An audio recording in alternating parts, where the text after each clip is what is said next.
رب العالمین د مسلمان د عبرت لپاره په قرآن حکیم کې د حضرت نوح علیہ السلام واقع بیان ہے. په ډېرو ګڼو صورتونو کې په مختلفو ځایونو کې الله ذوالجلال دا واقع ذکر کړی ده. هغه بندگان چې د الله نه لرې دي او سرکشه خلق دی، یا هغه مسلمان چې بدعمله دی، د هغې دپاره په دې واقعه کې ډېر لوی عبرت دی. حضرت نوح علیہ السلام دا آدم علیہ السلام نه تقریبا څه د پاسه 1000 کاله وروستو راغلی دی. بعض علما 1026 کاله یادوي، څوک 1013 کاله یادوي، څوک کم و بیش، خو تقریبا د دې زمانه د آدم علیہ السلام نه 1000 کاله پس وه. او علاقه د نوح علیہ السلام د دجلې دریاب او د فرات د دریاب په دې منځ کې یو لویه وادي ده. د دې بغداد نه شروع شوې د دیار بکر ورته وایي، د دجلې او د فرات دریاب منځ دی او د بغداد او دیار بکر دا دی منځ کې ډېر لوی غرونه دي. د هغې غرونو په منځ کې دا یو اوږده علاقه تېره شوې ده. د عراق د موجوده عراق چې دی دې علاقه کې دا زمانه تېرې دا علاقه وه. دې کې نوح علیہ السلام پاتې شوی دی. نوح علیہ السلام ته آدم ثانی وایي، ځکه دنیا چې رب العالمین هغه وخت کې کم کافران غرق کړل، نو بیا د دنه الله دا دنیا روانه کړه. نسل الله د نوح علیہ السلام او د هغه د بچو نه شروع کړ. او قرآن حکیم کې خو د ټولو پیغمبرانو ذکر دی، د اکثرو پیغمبرانو ذکر دی، لوی چې کم جلیل القدر پیغمبران دي. خو نبی علیہ السلام بخاری شریف کې حدیث دی، په مسلم شریف کې دته اول الرسول وی پر پیغمبرانو کی یو خاصه طبقه ده، دا غي څه خاصه ذمہ داری دي. انبیاء خو څه د پاسه 1,00,000 یا 2,00,000 په دې کې د رسولانو یو خاص تعداد 314 دی. نو دې 314 کې لومبي رسول حضرت نوح علیہ السلام د قوم بت پرستو شرک بے کو، بوتان بے جوړ کړو، هغې ته به سجدې کولې، د هغې بوتانو عبادت بے کو، او غټ غټ پکې بوتانو، 15 پکې غټ غټ بوتانو، یعوق او نصر او داسې نورم غټ غټ لوی لوی بوتان دی ساتلی ځان له هغې ته به سجدې کولې او د خپلو دنیاوي حاجتونو سوالونه او دعاګانې به د هغه بوتانو نه غوښتلې. آدم علیہ السلام چې کله د دنیا نه تشریف یوړو، د هغه نه پس حضرت شیس علیہ السلام، حضرت ادریس علیہ السلام، ممکن د نور پیغمبران مو خو د هغې ذکر نشته، نو دا بت پرستی شروع شوه. اوس هم ډېر خلک په هندوستان کې یا په جاپان کې یا په بعضې ملکونو کې بوتانو ته سجدې کوي. او زمونږ په دې علاقه په دې وطن هم که تاسو دا کنډرات وګورئ، دې رزړو کې یا د ایساره کې یا په دې تخبې کې یا سنبدال کې شته، یا په دې ډیرو کې چې څومره ده زړې ډیرې لټوي، نو بوتان به پکې راخېږي. او د هندوانو د مشرکانو د عبادت ځای نه به راخېږي. دې نه دا معلومیږي چې زمونږ په دې علاقه او په دې وطن باندې د بوتانو یو دور تېر شوی دی. ځکه زړې کنډرې چې څومره لټېږي او زړې ډیرې چې لټوي، نو په هغې کې زمونږ د کلي کې هم دې ډیرې کې به خلکو بوتان موندل. نو دې نه معلومیږي دا چې یو زمانه د دې بت پرستۍ پوره رواج و. خلق کانی ته سجدې لګئی، د کانی نه ځان له یو بت جوړ کړي او ډانچه جوړه کړي، او هغې ته ښکته پورته کېږي، د هغې نه غوښتنې کوي که ناجوړه شي نو دا غینا جوړېدو سوالونه کوي، بچی ته غواړي، مال ته غواړي، عزت ته غواړي. دا یو قمقل غوندې پروګرام شروع دی. خو د تاسو په دې پوهیږم چې د دې بت پرستۍ دا بنیاد د کوم ځای نه راغی. د نبی علیہ السلام په زمانه کې چې د پیغمبر علیہ السلام مقابله راغلی ده، نو هغه هم د دې بت پرستو سره راغلی ده. ابو جهل بت پرستو، مشرک وته وایي. قوم څومره د مکې د قریشو او ګیر چاپېره ټول بت پرستو. بیت الله کې 360 بوتان ولاړو، د صفا په غونډۍ بوت ولاړو، د مروه په غونډۍ بوت ولاړو، نومونه ورته ښودي، لات او منات او عزا او صاف او نایله. خو چې کم کاڼې به یې خشته وموند، هغه به یې اترا شو، د هغې نه به یې بوت جوړ کړو. اوس مونږ وایو دا بت پرست قمقل قوم دی، ځکه د کاڼي نه ځان له خدای جوړ کړي او هغې ته سجدې کوي. نو قمقل شو که نه؟ د ابراهیم علیه السلام مقابله دې خلکو سره وه چې بیا ورغی او ټول بوتان یې مات کړل. د نوح علیہ السلام مقابله دوی سره وه، د نبی علیہ السلام مقابله دوی سره وه. الله قرآن کې فرمایي ان الله لا یغفر ان یشرک به ویغفر ما دون ذلک لمن یشاء. توبې سره خو الله بره توبخي بعضې گناهونه، پردي حق نه ما سوا. کفر کې اب هم در توبخي، شرک کې اب هم در توبخي. څه ګناه چې انسان کوي د پردي حق نه ما سوا، ممکن ده رب العالمین توبه وباسي. الله ذوالجلال غفور دے، مہربان بادشاہ دے، رحمان رحیم دے، کہ توبہ دے ویسلا کہ اللہ معافی غوارم دا کفر و شرک دارت اللہ بخی. لیکن کہ توبہ دے نہیں استے، نو بیام امکان داری کہ نور گناہو ندر توبہ کی دا اللہ نظام دے. خو قانون دا دے کہ لا یغفر ان یشرک به شرک بنا بخی. بے توبے کے یو سڑی دا دنیا نہ لاڑو دا شرک کڑی بالکل نہ بخلے کے لئے. ابو طالب دا نبی علیہ السلام مبارک ترے لیکن صبر خدمت د نبی کریم صلی الله علیه وسلم کړی دی. معشوم یې ګرځولی دی په غېږ کې، معشوم لوی کړی دی. بیا د کافرو سره مقابلې کړي دي. 3 کاله یو ځای کې نبی علیہ السلام په شعب ابي طالب کې بند و، ورسره ملګري مو. کافرو پې ډوډۍ بنده کړې وه، اوبې پې بندې کړې وې، بایکاټ یې ورسره کړی و. نبی علیہ السلام او چې کوم مسلمانان زنانه وې، نارینه وې، بچي ورسره، دی ټولو دا دربونه او دا کبلې خوړې. دومره سخت تکلیف و. ماشومان به جړل، نو دا زړې سپلې او سرمنې به اوبو کې خوټ کولې، هغه اوبه به په ماشومانو څکلې. 3 کاله د دې تکلیف دور پیغمبر علیه السلام سره د مسلمانانو نارینه او زنانه او ماشومانو تیر کړ. دا ابو طالب هم ورسره په دې کې شریک و. دا نارې دم تېرې کړي، دا دربونه دم خوړلي دي، دا کبلې او دا بوټي دم خوړلي دي، دا اوږې خېټه باندې ګزاره دم کړې ده. او په داسې نسبت یې د نبي علیہ السلام مبارک تربیت کړی دی لکه پلار چې د بچي. او چې کله د نبوت دعوه وکړه، نو د کافرو نه به بچ کو. ځکه نه به واره چې څه دې خوښه یې کوه، زه پوه شه او کافر پوه شه. لیکن شرک سره او بت پرستۍ سره د دنیا نه تللی دی. نبی علیہ السلام مبارک ورته ناست دی او ورته نصیحت کوي، اے کاکا جی الله دپاره دا یو کلمه ووایه چې اشهد ان لا اله الا الله واشهد ان محمدا عبده ورسوله. دا یو ما دا الله رسولو منه او الله یو منه، دا بت پرستی پرېږده، دا شرک پرېږده وګوره مه کوه. باقي زه په انشاءالله پیشه زه به الله سره دله جګړې کومه. خو ګوره که دا کلمه دې ونه وی نو بیا دې مال علاج نه راځي. هغه مقصې ابو جهل ورته ناست و، کلمې نصیب نه شوه. زمونږ د توحید مذهب د الله د وحدانیت د یووالي غیر نصیب نشو، او هغه شرک کې هغه بت پرستۍ کې د دنیا نه لاړ.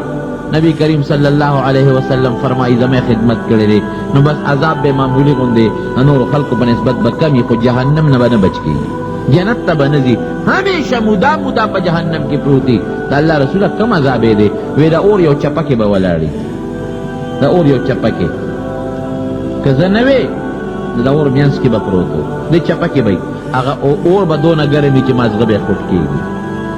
دماغ به خوټ کېږي، بچ نه شو. ولی بت پرستی سره لاړ. نو بت پرستی او شرک دا د الله په نس خطرناکه ګناه ده، لویه ګناه، بخل پکې بالکل نشته. د الله قانون او نظام داسې دی. وایو هلکه دا سړی بت ته سجدې کوي، کاڼي ته سجدې کوي، دا قمقل دی. هغه خپل ذهن کې او سوچ کوي تا خدا څه نه ده کنه چې د کاڼي نه بت جوړ کړی دی او لګیا دی هغه بت ته رام رام کوي او هغې ته سجدې کوي. نه نه نه دې باندې ځان پوه کوي. دا د دوی چې کوم مخکې پیغمبران تیر شوي دي د نوح علیه السلام زمانې نه مخکې د پیغمبرانو بچي تیر شوي دي. دې قوم د هغوی فوټوان او د هغې بوتان ځان سره په دې کورونو کې ایښودي د برکت لپاره د سجدې نه د هغې تصویرونه د هغې بوتان د هغې ډانچې په کور کې ایښودې تصویر سازي هغه زمانه کې جایز وه اوس منه ده احترام دپاره لکه اوس هم بعضې خلک د پلار او د نیکه او د عالم او د پیر او د نیکانو خلکو تصویرونه مسویرونه ځان سره ساتي دا ګناه ده بلکل دا تصویرونه به هغې ساتل د هغې به بوتان جوړ کړي ځان سره به یې ساتل د محبت دپاره د احترام دپاره او دا د دغه پلانکي پیغمبر بوت د برکت دپاره مې کور کې ایښودی دا د هغه پیغمبر زوی دی دا د هغه نوسی دی دا د هغه پیروکار دا نیک سړی دی دا الله ته نږدې دی دا عبادت ګزار دی د ډېر عبادت کړی دی د برکت دپاره او د هغه د عزت دپاره او د هغه د احترام دپاره دا بوت ما ځان سره ساتلی دی به یې ښکلو هغې ته به یې ګلونه اچول ورو ورو زمانه کې تېرېدا ورو ورو هغې ته سجدې شروع شوې ورو زمانې تېرېدو سره هغې ته رکو شروع شوه هغې ته مونځ شروع شو هغوی له صدقې شروع شوې او دا بوت مې لګولی دی دا چې د کوم پیغمبر نقشه ده دې ته چې زه سجدې کومه نو دا به د دې بوت چې کوم خاوند دی کوم پیغمبر دی د دې بوت چې کوم خاوند دی چې د پیغمبر زوی دی دا بوت چې د چا نقشه ده چې هغه نیکان بندګان دي د قیامت په ورځ به مونږ له د الله په دربار کې سفارش کوي. اوس دقه دی کفر شو. قرآن کې الله فرمایي زمون د مکې مکرمې د مشرکانو متعلق بت پرستو ما نعبدهم الا لیقربونا الی الله زلفا مونږ چې عبادت کوو د دې بوتانو د مکې بت پرستو به وي مونږ دې له نه کوو مونږ دې له کوو چې دا بوتان د چا ډیزاین دی د چا نقشه ده نو د قیامت په ورځ به د الله په دربار کې مونږ له سفارشونه کوي. مونږ اوس هم وایو بعضې خلک زیارتونو له ځي که نه مونږ وایو زیارتونو له ګوره چې ځای په ښه سوچ ځای عبرت دپاره لاړ شئ هغې ته هم دعا وکړه ځان ته هم دعا وکړه صدقه خیرات ورته وبخه 2 رکعته نفل وکړه ورته ثواب وبخه زیارت نه غوښتل به نه کوي. اوس هم زمونږ د پنجاب کې دا رواج شروع دی هغې هم زیارت ته ورو هغې له حیثیت ورکوه عزت ورکوه احترام کوه ګلونه اچوه سیرې اچوه پوخ یې کا غلاف اچوه آخر کې سجدې ورته شروع شو. او یو زمانه به داسې راشي یاد ساتئ دا زمونږ دا دور هم د بعضې علاقو ګورې دغه سیسټم طرف ته روان دی. نو د نوح علیه السلام زمانه کې دا بت پرستي دغې نه شروع شوې وه چې دا هغه پیغمبرانو د هغې د بچو د هغې د نوسو هغه ډانچې د هغې هغه تصویرونه یې ځان سره ساتلي وو د عزت او د احترام دپاره ابه یې ښکلول ابه یې د کټ سر ته ایښودي وو ابه یې لمارو کې ایښودي وو ورو ورو هغې ته ټیټېدل شروع شو بیا ورو ورو هغې ته سجدې شروع شوې بیا د هغې نه بت پرستي شروع شو شرک شروع شو کفر شروع شو. نوح علیه السلام الله راولېږه دا څه کوې دا عبادت په نه کوې هغې وی نه تا نوی دین راوړه تبلیغ شروع شو. قرآن حکیم کې الله فرمایي فلبث فیهم 1000 سنة الا 50 عاما 50 کم زر کاله ورته نوح علیه السلام نصیحت او په دې 50 کم زر کاله کې صرف او صرف 80 ملګري پیدا کړل هم غریبانان او دی به څه چل کو دی به دمکې ورکړو سم شه ګوره او غریب وطن نه دی وباسو سم شه کني وجنو زه د الله پیغمبر یم ما تاسو له یو دین راوړی دی هغه دا چې الله یو دی او چې دا کومو بوتانو ته تاسو رام رام کوئ او د کومو بوتانو سجدې کوئ د ځان هم جوړ کړي دي په خپلو لاسونو هم تراشلي دي خدای ته وګورئ دا مه کوئ دا هم د الله د عذاب نه نشي بچ کولی دا کفر دی دا شرک دی دا د الله لویه دشمني دی نه ګورې ځان وساتئ هغې سوي ته د الله رسول یې دا را سره ملګري دي جنت والا دي او ما لک علینا من فضل ته خو زمونږ په شان سړی یې که نه تا مونږ کې څه پره چې ته ځان ته پیغمبر وې اوس هم بعضې خلک چاته وایي هلکه لمونځ کوه زما ته ځان ټیک کړه که نه ما ته څه وایي ځان ټیک کړه ما ته وایي ما تا خو یو شي یو که نه چې ما تا یو شي یو ما تا کې څه فرق دی ته لګیا او ما ته نصیحتونه کوې او ما ته تبلیغونه کوې او ما ته د دین خبرې کوې قمقل سړی دی هوښیار نه دی چې څوک د دین خبره درته بیان کړي کاغذ تا نه کمزوری دی لږ غوندې چې یو پوټې باحیثیت سړی وي زمونږ په دې وطن کې مالداري لږ د سپینې جامې خاوند دي لږ موټر والی بنګلې والی هسې غریب سړی هغه ته دا ویلي چې تراشه مانځله تاسو هم تپوس نه شي ویلي او پلانکي ته ګوره د پلانکي زوی ته ګوره ما ته وایي راځه مانځلس ته ما ته وایي ته څه شې تا ته وایي دو پیسې خدای درکړي دي شکل بستانه د هغه ښي د خدای په نسبت د هغه عزتمند دي دا کبر دی دا لوی ده نو د نوح علیه السلام قوم به نوح علیه السلام ته وی ته خو تا ممکن څه فرق نشته یو شي یو انسانان یو کنه ما لک علینا من فضل تا په موږ څه بهتري او فضیلت خو نشته او تا سره چې کوم ملګري دي مړه دا قمقل ملګري ځان سره یو ځای کړي اراذلنا بادي الرأي موږ کې کمزوري خلک دي سرسری ذهن والا خو چې تا ورته څه وایي داسې پسې ملګري شو ملګري دي هم بېکاره دي کمزوري دي په معاشره کې ښکته طبقې والا دي غریبانان دي ته مونږ غوندې انسان یې په مونږ څه غوړې نه څه فرشته نه مونږ ستاړو خبره نه او بیا به نوح علیه السلام ورته وایي ګوره سم شئ که سم نه شوې د الله عذاب به د باندې راشي نو پیغور به یې ورکړه فأتنا بما تعدنا ځکه نه هغه عذاب دې راوله که ځکه نه هغه الله ته دې وایي چې د عذاب خو به مونږ راولي دا به بیا پیغور ورکړه ځکه د طالبانو ته ویم دا نوح علیه السلام د ډېر لویړه خاوند و د ډېر لویړه مونږ خو په پوټې خبره تنګ معمولي خبرې قسم دې څوک دویمه خبره نه شي برداشت کولی 900 کاله د قوم دا خبرې برداشت سلم 900 کاله عمرونه هم زیات چې پوره تنګ شو ملګري به یې ولوال نوح علیه السلام له به یې دمکې ورکولې د هغه بېعزتي به یې کوله د ملګرو بېعزتي به یې کوله او چې د دین د الله د یووالي ته کله دعوت به د ورکو نو کله به یې غوږونو یې ګوتې ومنډلې ټوکو دپاره چغې به یې جوړه کړې غوږونو کې ګوتې به یې ومنډلې تاسو وایي مونږ خو ونه ویده ځان لاسې مری ستړی کوه نو څه پې رب العالمین ورته وي داسې کار وکړه بس یو کشتی جوړه کشتی جوړه مونږ به درته ګورو زمونږ د نگرانۍ لاندې زه به درته چل ښیم چې داسې کشتی جوړوه او داسې جوړوه داسې جوړوه داسې جوړوه او دین تنګ شو نو چې تنګ شو نو د الله په دربار کې سوال وکړه رب لا تذر على الارض من الكافرين ديارا یا الله په دې مخ د ځمکه چې د کافرانو کور پرې نه دی کافران خو ځکه چې کور یې پرې نه دی انک ان تذرهم یضلوا عبادک ولا یلدوا الا فاجرا کفارا الله که دا اوس نور پرېږدې دا کینسر د کینسر په وجود کې خورېږي نو زما دا نور 80 مسلمانان په دوی یېرېږم دا رانه وانړئ دې کې خو د ایمان څه نشته خو دا نور 80 رانه وانړئ دا خو مرض دې خورېږي ولا یلدو الا فاجرا کفارا کله چاړه کې دا راشي چې دا بچي به مسلمانان شي کنه نوسي به مسلمانان شي الله 900 کاله مې د دوی هغه بچي مو لیدل دوی نوسي مې مو لیدل سپیره بچی دی چې ته د سړي زوی ته پیدا نه شو چې ته پیدا کېږي ډېر پاس آرامیان چې نوسي دی هغه د دوی نه زیات کافر دی چې کړوسي دی هغه د دوی نه زیات کافر دی ولا یلدو الا فاجرا کفارا چې پیدا کېږي دی هغه ټول کافران فاجران دي پروردګاره بس خلاص مې کته تبه که نور 900 کاله لمې پې ستړی شو الله وایي ښه کشتی جوړوه اونې به یې راکټ کولې سره د ملګرو کشتی روانه شو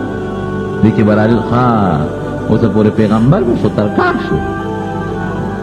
ټوکې شروع شو تا چې زه پیغمبر یم ته ترکانې شروع دا وراشئ خلک به ونه راوستل وګورئ که مونږ نه وي چې دا د دروغې پیغمبر دی پیغمبر دې ته وایي خو د الله سجدې عبادتونه کوي ته خو تختې را پرې کوې او د هغې نه تختې وباسې ونه نو کشتی جوړئ دا څه جوړئ وی دې نه کشتی جوړو منو په کشتی به څه کوې وی پته به راته ولګي دې ساده ته ګوره کشتی یې پکار چې دجلې په دریاب کې جوړه د فرات دریاب کې جوړه کړي نو په اوچه په کشتی دې څه کوي په اوچه لګیا دی کشتی جوړئ ښه به یې خندل ورپورې دی به ورته وایي نن خو تاسو مونږ پورې خان دی، خو یو ورځ به راشي انشاءالله چې بیا به مونږ تاسو پورې خان پته به مو لګي خیر دی، دا الله حکم دی. او راشئ نوح علیہ السلام ته، مونږ نه وی چې دا ناپوهه دي، سرسری نظر والا خلق دی وسره. په اوچ میدان کشته جوړی، کشته به په اوچه ګرځي، پایې دی او کنه دا به په دریاب کې ګرځي. یو کتاب کې مې کتل دا کشته تیار کړه، ډېره اوږده کشته 300 غزه اوږده، 300 غزه او 10 غزه اوچته، یو عظیم الشان کشته جوړه. نو دی براتل پکې به اودس ماتې کړه، یو دی به متیازې کولې، بیا اودس ماتې به کوو، د حیواناتو دا سوټې او ګندګۍ راوستلې پکې غورځولې. نوح علیہ السلام الله ته فریاد وکړه چې یا الله دا اوس څه په مصیبت وړې کشته جوړومه چې سار راشم دا سپیره پکې زموږ مخکې هم لګیا دي متیازې کوي، او د شپې پکې ګن راوړي او غول راوړي او سوټې راوړي هم پکې غورځوي. دې سره الله څه وکړم؟ اوس کشته جوړه کړم او که پاکه یې کړم؟ کشته والا ټوله د متیازو نه د ګن نه او د ډیران نه ډکه کړه. رب ذوالجلال چې سکی قسم په الله که د چا په ذهن کې تېرېږي، الله چې څوک راونیسي څوک یې ته خلاصولی شي؟ الله وایي ته کشته جوړه زما کار دا به په دې به پاکوم، داسې په دله نه پاکوم، دا به زه پوه شه دوی پوه شه، خو ته کشته تیاره کړه. نوح علیه السلام کشته جوړه چې څنګه ورته الله وایي. او دوی راتلل او دوی به پورې خنداګانې هم کولې، ترکاڼ شو خنداګانې به هم کولې، په اوچه کشته جوړه او پکې به دسمات هم کول، ورکوټې او لوی او ټوله د ګن ډکه کړه. او اعلان یې کړی قوم چې بل څوک به بل دی او دس نه ماتي، رکوټې د که لوی دی چې چاله مو دس ماتې وشي، که ماشوم یې که لوی وي ټول به دې کشتۍ له راځئ، دا ستاسو پلش او دا ستاسو او دس ماتې دی. رب العالمین په بیماري ولګوله، داسې بیماري پې ولګېده چې ټول خچن خچن شو، دانې پې راوختې، ننکۍ پې راوختې، په جبو کې هم دانې راوختې او په لاسونو هم راوختې او په وجود کې هم راوختې، لګیا دي علاجونه کوي نه جوړېږي. د شپې یو کس راغلی د کشتۍ په غاړه ناست دی او دسمات یې کو پکې ور پرېوتی دی، چې پرېوتی دی په هغه اوبو موبو کې دانې ریستی دی، تلې دي لمبلې دي چې څو ورځې تېرې شوي دي، سړی جوړ شوی دی. ټیک شو هلکه زه خو جوړ شوم، په څه جوړ شوې؟ کشتۍ کې پروت دی، بس د شپې به یو تو پکې به یې غوټه واله، بیا دروازې بدل او په کشتۍ په هغه اوبو کې به یې غوټې واله او جوړېدل به. هلکه لا جبې او غوږونو کې دننه او ګېډه کې دننه هم تکلیف دی، پسکې که نه د الله نظام سره خو څوک مقابله الله سره کولی شي؟ نشي کولی که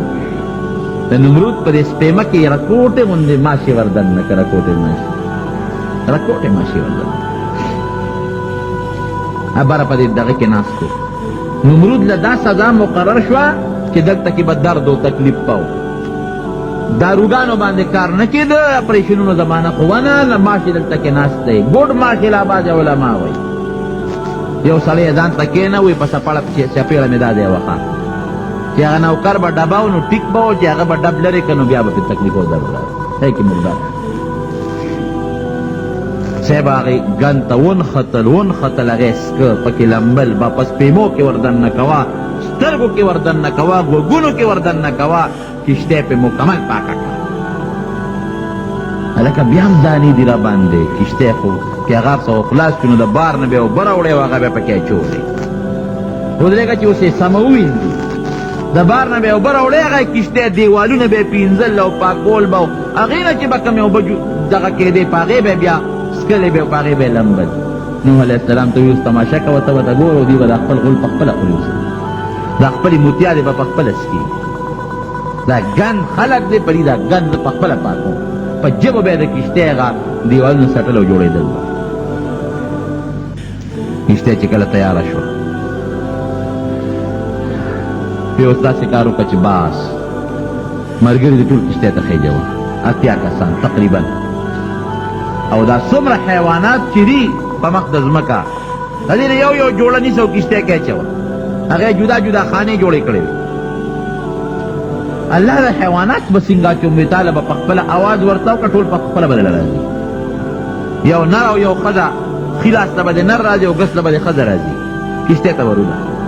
په مخ د ځمکه چې څومره حیوانات د الله په حکم ټول را جمع شو ورته. یو نه نر او بل نه ښځه کشتۍ د هغې نه هم ډکه کړه یو یو جوړی پکې واچوله په خپله هم کشتۍ ته وختل اتیا ملګري هم کشتۍ ته وخېجول د الله نه یې سوال وکړه قرآن حکیم کې الله فرمایي وفارت تنور هلته کې یو ښځه وه هغې تنور کې اور بل او لاندې پکې اوبه راووتې الله ښایي چې د اور په ځای کې زه اوبه راوکېږم چې اوبه څنګه راوخوټ کېدلې هغې اواز وکړ تنور کې چې نه راوخته اوبه راوختې مل ورته ویې خېجې بس قرآن حکیم کې الله فرمایي مونږ حکم وکړه اسمان ته چې اوبه راپرېږده ځمکې ته م حکم وکړو چې چینې دې رابرسېره کړه اسمان نه بره بارانونه شروع شو ځمکې خپلې چینې راخوشې کړې او سیلاب راغی سیلاب راغی کشتۍ خو اوچه ځمکه واغېته اوبه رالې کشتۍ پکې اوچته روانه شوه د نوح علیه السلام زوی د کنعاني نوم دی نوح علیه السلام ورته واقع یا بني ارکب معنا بچې راشه موږ سره څه وشه دا قوم ملګری او ورته څه وایي نه بابا تاسو سره نه خېږم سآوي الى جبل یعصمني من الماء دلته غلوی غر دی جودي زه به هغې ته وخېږم ځان به د اوبو نه بچ کړم تاسو سره نه خېږم لا عاصم اليوم من امر الله د الله د حکم او د الله د عذاب نه هېڅوک جودي غر باندې هم ګورې بچې نشي بچ کېدی راځه راله ګورې مه کوه او زوی ورته وایي نه بابا تاسو سره نه ځم زوی د قوم ملګری دی په دې سوچ او فکر کې دی او مضبوطه چپراله او زوی ته یې خوایوله دا زوی بیا هم انسان ته خوږي بچی وي که نه لخت جګر ورته د زړه میوه چې څنګه یې ترې یوړه نه وایي الله ذوالجلال ته سوال وکړو یا الله ان ابني من اهلي دا خو زما بچی دی هغې راله غرق کړ خو غرق شو تباه شو اوبو یوړه فانه ليس من اهلك انه عمل غیر صالح دا ستا بچی نه دی دا بد عمل دی چې نیک عمل نو ستا بچی دی دا بد عمل دی په زموږ علما وایي که نه دوی که نسب بچ کولی شو د نوح علیه السلام زوی وروسته که نسب بچ کولی شو نو ابو طالب به بچ شوی د نوح علیه السلام که نسب بچ کولی شو د لوط علیه السلام ښځه به بچ شوی لوط علیه السلام بچ شو ښځه یې لاړه قوم سره تباه شو نوح علیه السلام بچ شو زوی لاړ دریاب اوبو یوړه د نبي علیه السلام مبارک ته وګوره ابو طالب ته ابو لهب ته وګوره ځکه خو نبي کریم صلی الله علیه وسلم چې د صفا په غونډۍ باندې کله لومبی اواز وکړ نو دا اواز کوي ای فاطمې خپلې لور ته اواز کوي ای فاطمې د الله نه ویرېږه که د الله نه ونه یېرېدې او د الله غضب در باندې راغی نو ګورې زما لورې خو زه دې نشم بچ کوی ای صفیې د پیغمبر ترورې خپل ترور ته اواز کوي د الله د عذاب نه ویرېږه که د الله د عذاب نه بچ نه شو د الله قهر در باندې راغی ګوره زه پیغمبر یم ستا وار یم خو ګورې زه نشم بچ کوی نسب فایده ورکوي خو په هغه وخت کې چې دا دواړه مسلمانان دي پلار نیک سړی دی او زوی مسلمان دي او زوی هم نیکي دغه پلار دعاګانې دغه پلار برکتونه هغه له څه ناڅه په دنیا کې هم فایده ورکوي په آخرت کې هم ورکوي خو چې بچی بدعمله شو کافر شو یا بدعمله شو خپل عمل یې خراب دی نو د پلار یا د نیکه یا د رو یا د تربور په عمل ګور نه شي خلاصېدی څوم د بعضې خلکو دا عقیده ده تاسو ګورئ که نه په دې لارو کوڅو کې دا ملنګان اکثر ګرځي مونږ نه کوي نه جي نه زه خو د بابا دغه یم منجور یم بس بابا به ما بچ کوي بابا به ما رسوي دا غلط سوچ او غلط عقیده ده ګوره خپل عمل کړې ښه شو خپل عمل نو کامیاب دی او که خپل عمل دی خراب او برباد شو قسم دی ګورې که د بل په عمل خلاص شي دا زه حقیقت ویم حضرت فاطمه رضی اللہ عنہ نبی کریم صلی اللہ علیہ وسلم بیبیان شپې پاسولې نیمه شپه کې هله شب عبادت کوي حضرت علی رضی اللہ عنہ حضرت فاطمه رضی اللہ عنہ دواړو پسې به د شپې ورغې رقه به شو هله شب الله ته عبادت شروع کړي نو که پلار هم نیکي زوی هم نیکي دواړه مسلمانان دي بېشکه دا بزرګ پلار دا عالم پلار دا نیک پلار دې بچو ته فایده رسوي دا الله په حکم کوي فایده دی چې دنیا کې م الله وله نیکي ورکړي آخرت کې م د هغې پلار د برکت نه الله ورسره امداد وکړي خو که د خپل عمل برباد دی او تباه دی دغه پلار یې نشي بچ کولی او د نوح علیه السلام زوی ولې غرق شو ولې کافر شو علما لیکي د خراب صحبت ته وجه نه د نوح علیہ السلام سره به نه کېناستې ده او د هغه کافرو سره به مجلس کو. صحبت صالح ترا صالح کند، صحبت طالح ترا طالح کند. که نیکانو خلقو سره صحبت او مجلس وکړه به نیک کی، او که بدانو خلقو سره صحبت او مجلس وکړه به بد کی، خراب به دي. ښه مجلس هم اثر لري او بد مجلس هم اثر لري. اب پلیتو سره او غلطو سره کېناستې ده، پلیت شو غلط شو. نبی کریم صلی الله علیه وسلم د صحابه ته ولې موږ په درون نظر ګورو، او قرآن حکیم کې رب العالمین مو ته په درون نظر ګورو. لقد رضی الله عن المؤمنین اذ یبایعونک تحت الشجرة. اے پیغمبره کوم صحابه چې تا سره د حدیبیې په مقام کې بیعت وکړو زه ترې خوشحاله. قرآن حکیم کې الله فرمایي والذین معه اشداء علی الکفار رحماء بینهم تراهم رکعا سجدا یبتغون فضلا من الله ورضوانا سیماهم فی وجوههم من اثر السجود ذلك مثلهم فی التوراة ومثلهم فی الانجیل. کم خلق چې د پیغمبر ملګري دي د نبی علیہ السلام مبارک، نو هغې د کافرو مقابله کې سخت دي، په مسلمانانو رحم کوي. د سجدو نښې په دې تندو لګېدلې دي. الله وایي د دې دا ښکلي صفت ما په تورات کې هم ذکر کړی دی او په انجیل کې هم ذکر کړی دی. د صحابه الله صفت کوي رضی الله عنهم ورضوا عنه. دا صحابه د الله نه خوشحاله دي، الله د دوی نه خوشحاله دي. دا ولې صفت کوي؟ صحابه ورته ولې وایي؟ لکه د نبی کریم صلی الله علیه وسلم سره صحبت کړی، ملګرتیا ورسره کړې. او دا خو عامه خبره ده، که د نیکانو مجلس کې کېناستې نیک بشي،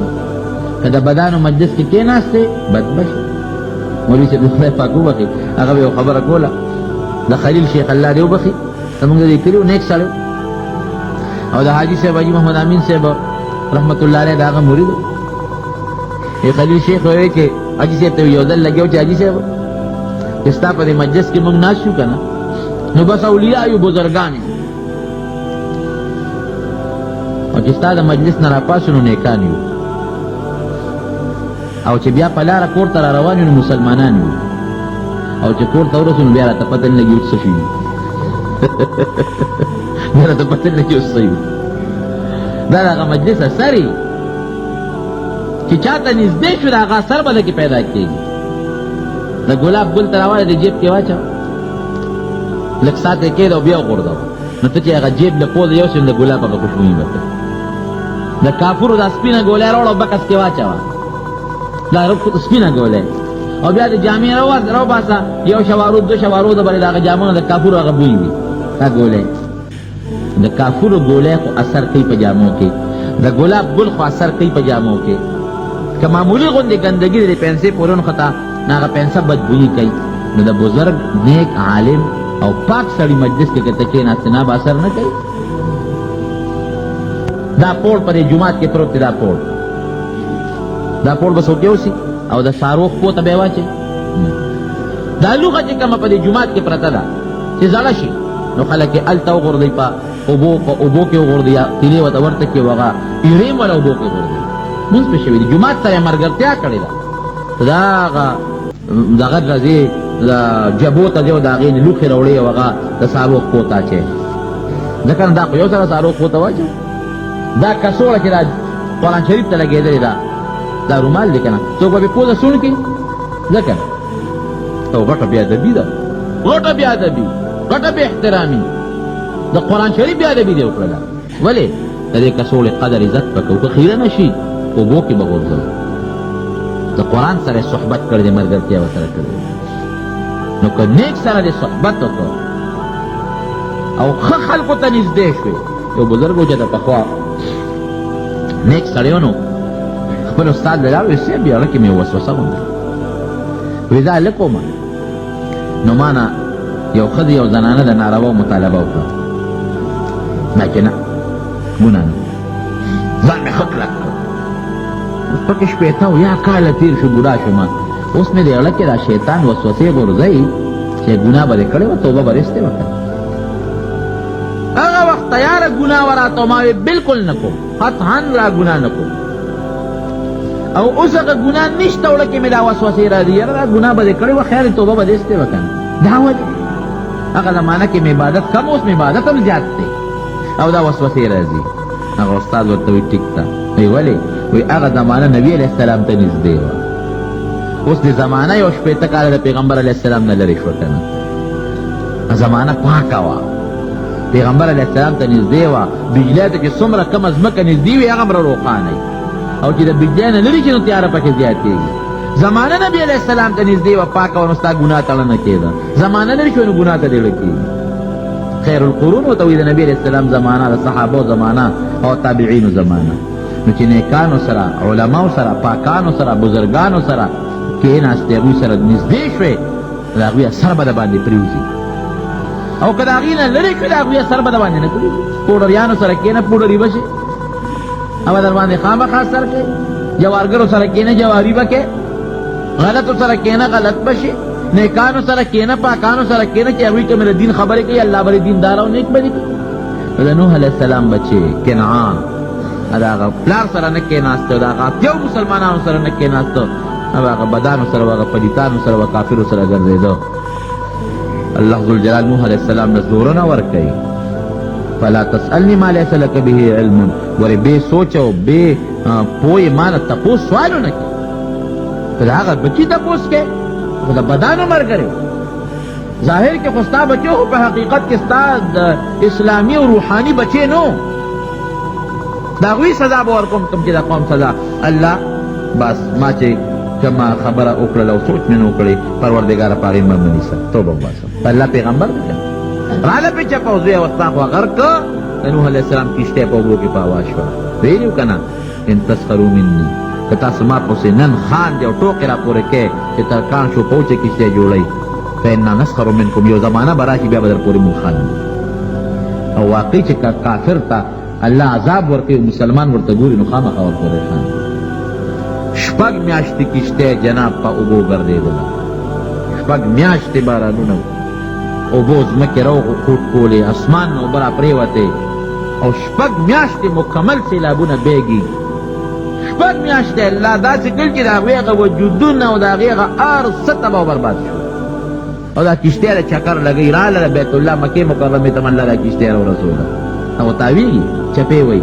او بعضې مفسرینو لیکلي چې د بیت الله هغه خدای پاک اوچت که هغه بیت الله دغه دی باندې م لګیا دي اوبه تاویږي. د بیت الله خواله چې کشتی راله وي 7 چکرې م پکې ولګولې، په هغه فضا کې پې رب العالمین 7 چکرې م ولګولې. بیا هغه کشتی رب العالمین بوتله هغه عراق ته، هغه د جودي غر ته یې ورسوله. بس الله حکم وکړه اسمان ته یا سماو اقلې، بس دا اوبه دې بندې کړه، ځمکې اوبه دې ځان ته راکاږه. اسمان ته وایي اوبه دې اوچې کړه، اسمان اوبه اوچې کړې، هواګانې شروع شوې، نور شروع شو، لاندې ځمکې دریابونه وبېدل، اوبه یې ځان ته راښکلې، ځمکه اوچه شوه، تیزې تیزې خشته خشته هواګانې پرې تېرې شوې، اوچه کلسه شوه. د جودي غر د پاسه کشتۍ ودرېده، د عاشورې ورځ وه.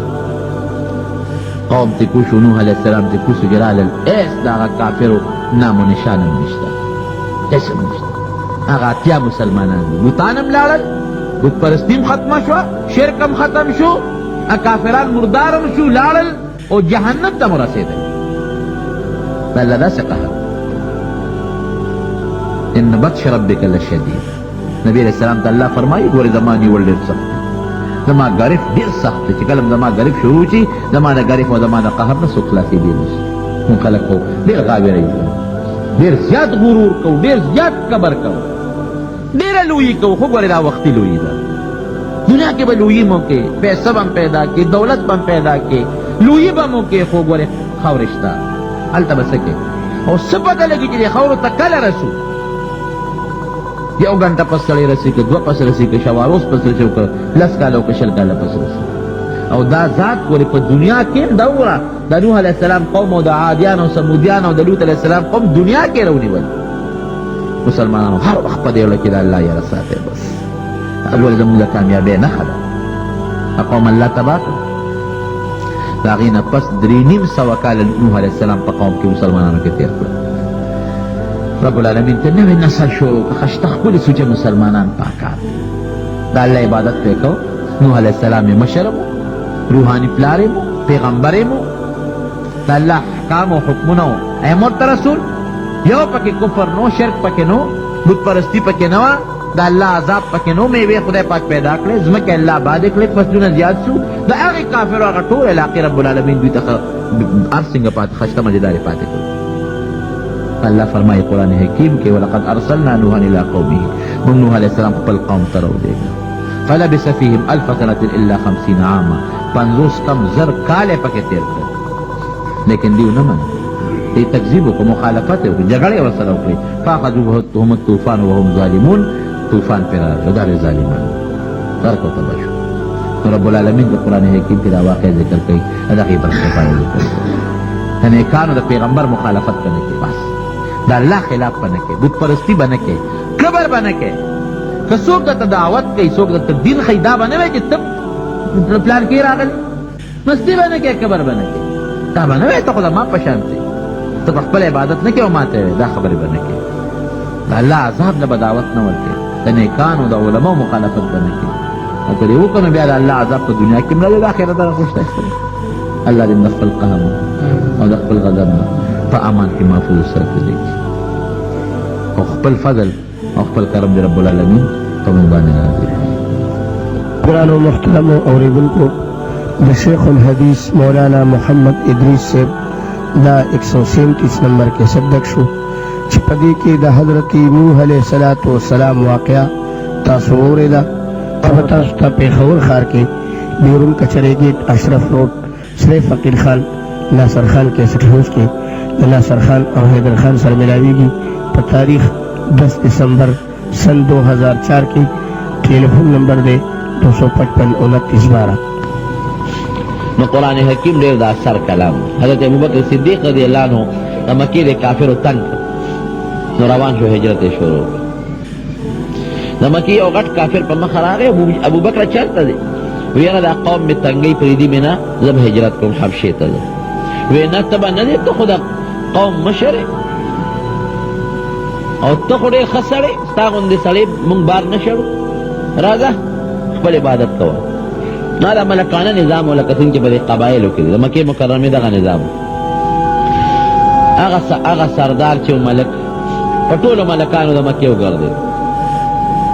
په ټولو سردارانو راغونډې کړ. وی ابوبکر تاسو شړی تنګوی،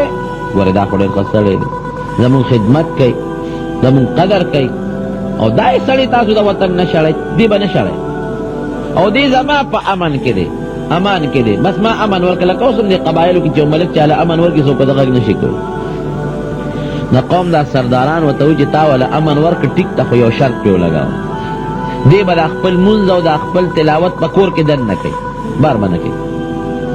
که بار د تلاوت شروع کړو موږ یریږو چې زموږ دا ښځې او دا بچي ورته راجمع کېږي، ځکه ابوبکر چې تلاوت کوي جاړي ورسره او ډېر په خوند کوي. نو موږ یریږو چې دا زموږ بچي او ښځې مسلمانانې نه شي. نو دې دې مهرباني وکړي کور د خپل عبادت کوي، باقي موږ دغه نه کوو. هغې کافر وی ډېره ښه ده، ابوبکر صدیق رضي الله عنه له دغه امان ورکړ، په دې شرط چې ته به کور کې هغه وی ډېره چې څو ورځې تېره شوې د دروازې مخې ته هغې یو دونکاچه جوړه کړې وه، بیا راووت په هغې یې مونځ کوه، پکې تلاوت په زوره کوه، جړلې. نو ماشومان به مو ته راجمع کېدل، ښځې به مو ته راجمع کېدلې، هغوی به دا قرآن اورېده او د دې جړا ته به راغونډېدل او عربي الفاظو پې پوهېدل په معنا. هغه سرداران رالل، هغه سردار ته وایي چې تا خو دله امن ورکړو، خو خپل شرط ابوبکر مات کړ. د کور نه بیا راووت او بیا په زوره تلاوت کوي. موږ یریږو چې زموږ دا بچي او دا ښځې د ملګري نه شي، مسلمانان نه شي. یا خو ته مهرباني وکړه دې پوه کړه چې دې کور ته دننه شي او دا خپل مونځ او دا خپل تلاوت په کور کې کوي، یا ته امان والا موږ پیش ابوبکر پیش نه پرېږدو. هغه کافر راغی، وی ګوره ما تا سره شرط لګولی و چې ته به کور دا خپل مونځ کې او دا عبادت به کې، او تا شرط مار که بار روت، یا خو کور دننه خپل تلاوت کوه، او که کور نه کې نو ما ته خپل امان واپس کا. حضرت ابوبکر صدیق رضی الله عنه ورته څه وایي؟ وایي تا ته مې خپل امان واپس که، ما نه د الله او د رسول امان کافي دی.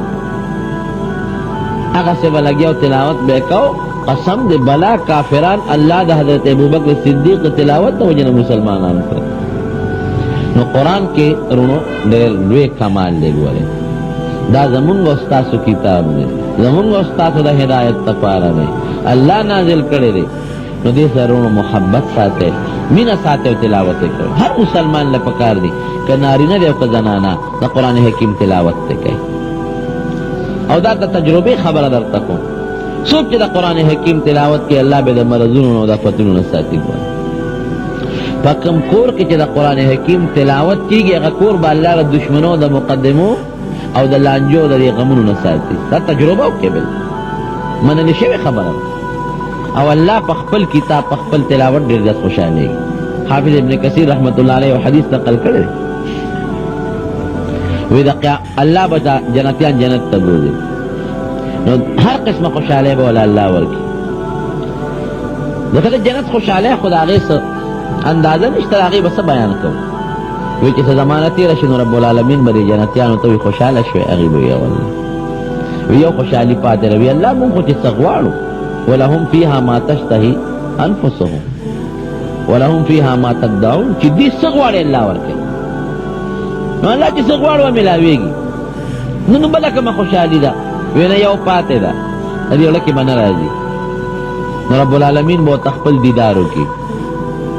نو حدیث پاک کې راځي چې د 80,000 کالو د جنت خوشحالي که چا کړي د جنت د دنیا نه یو سکند چې د الله دیدار وکړي دا ټول به تېر شي.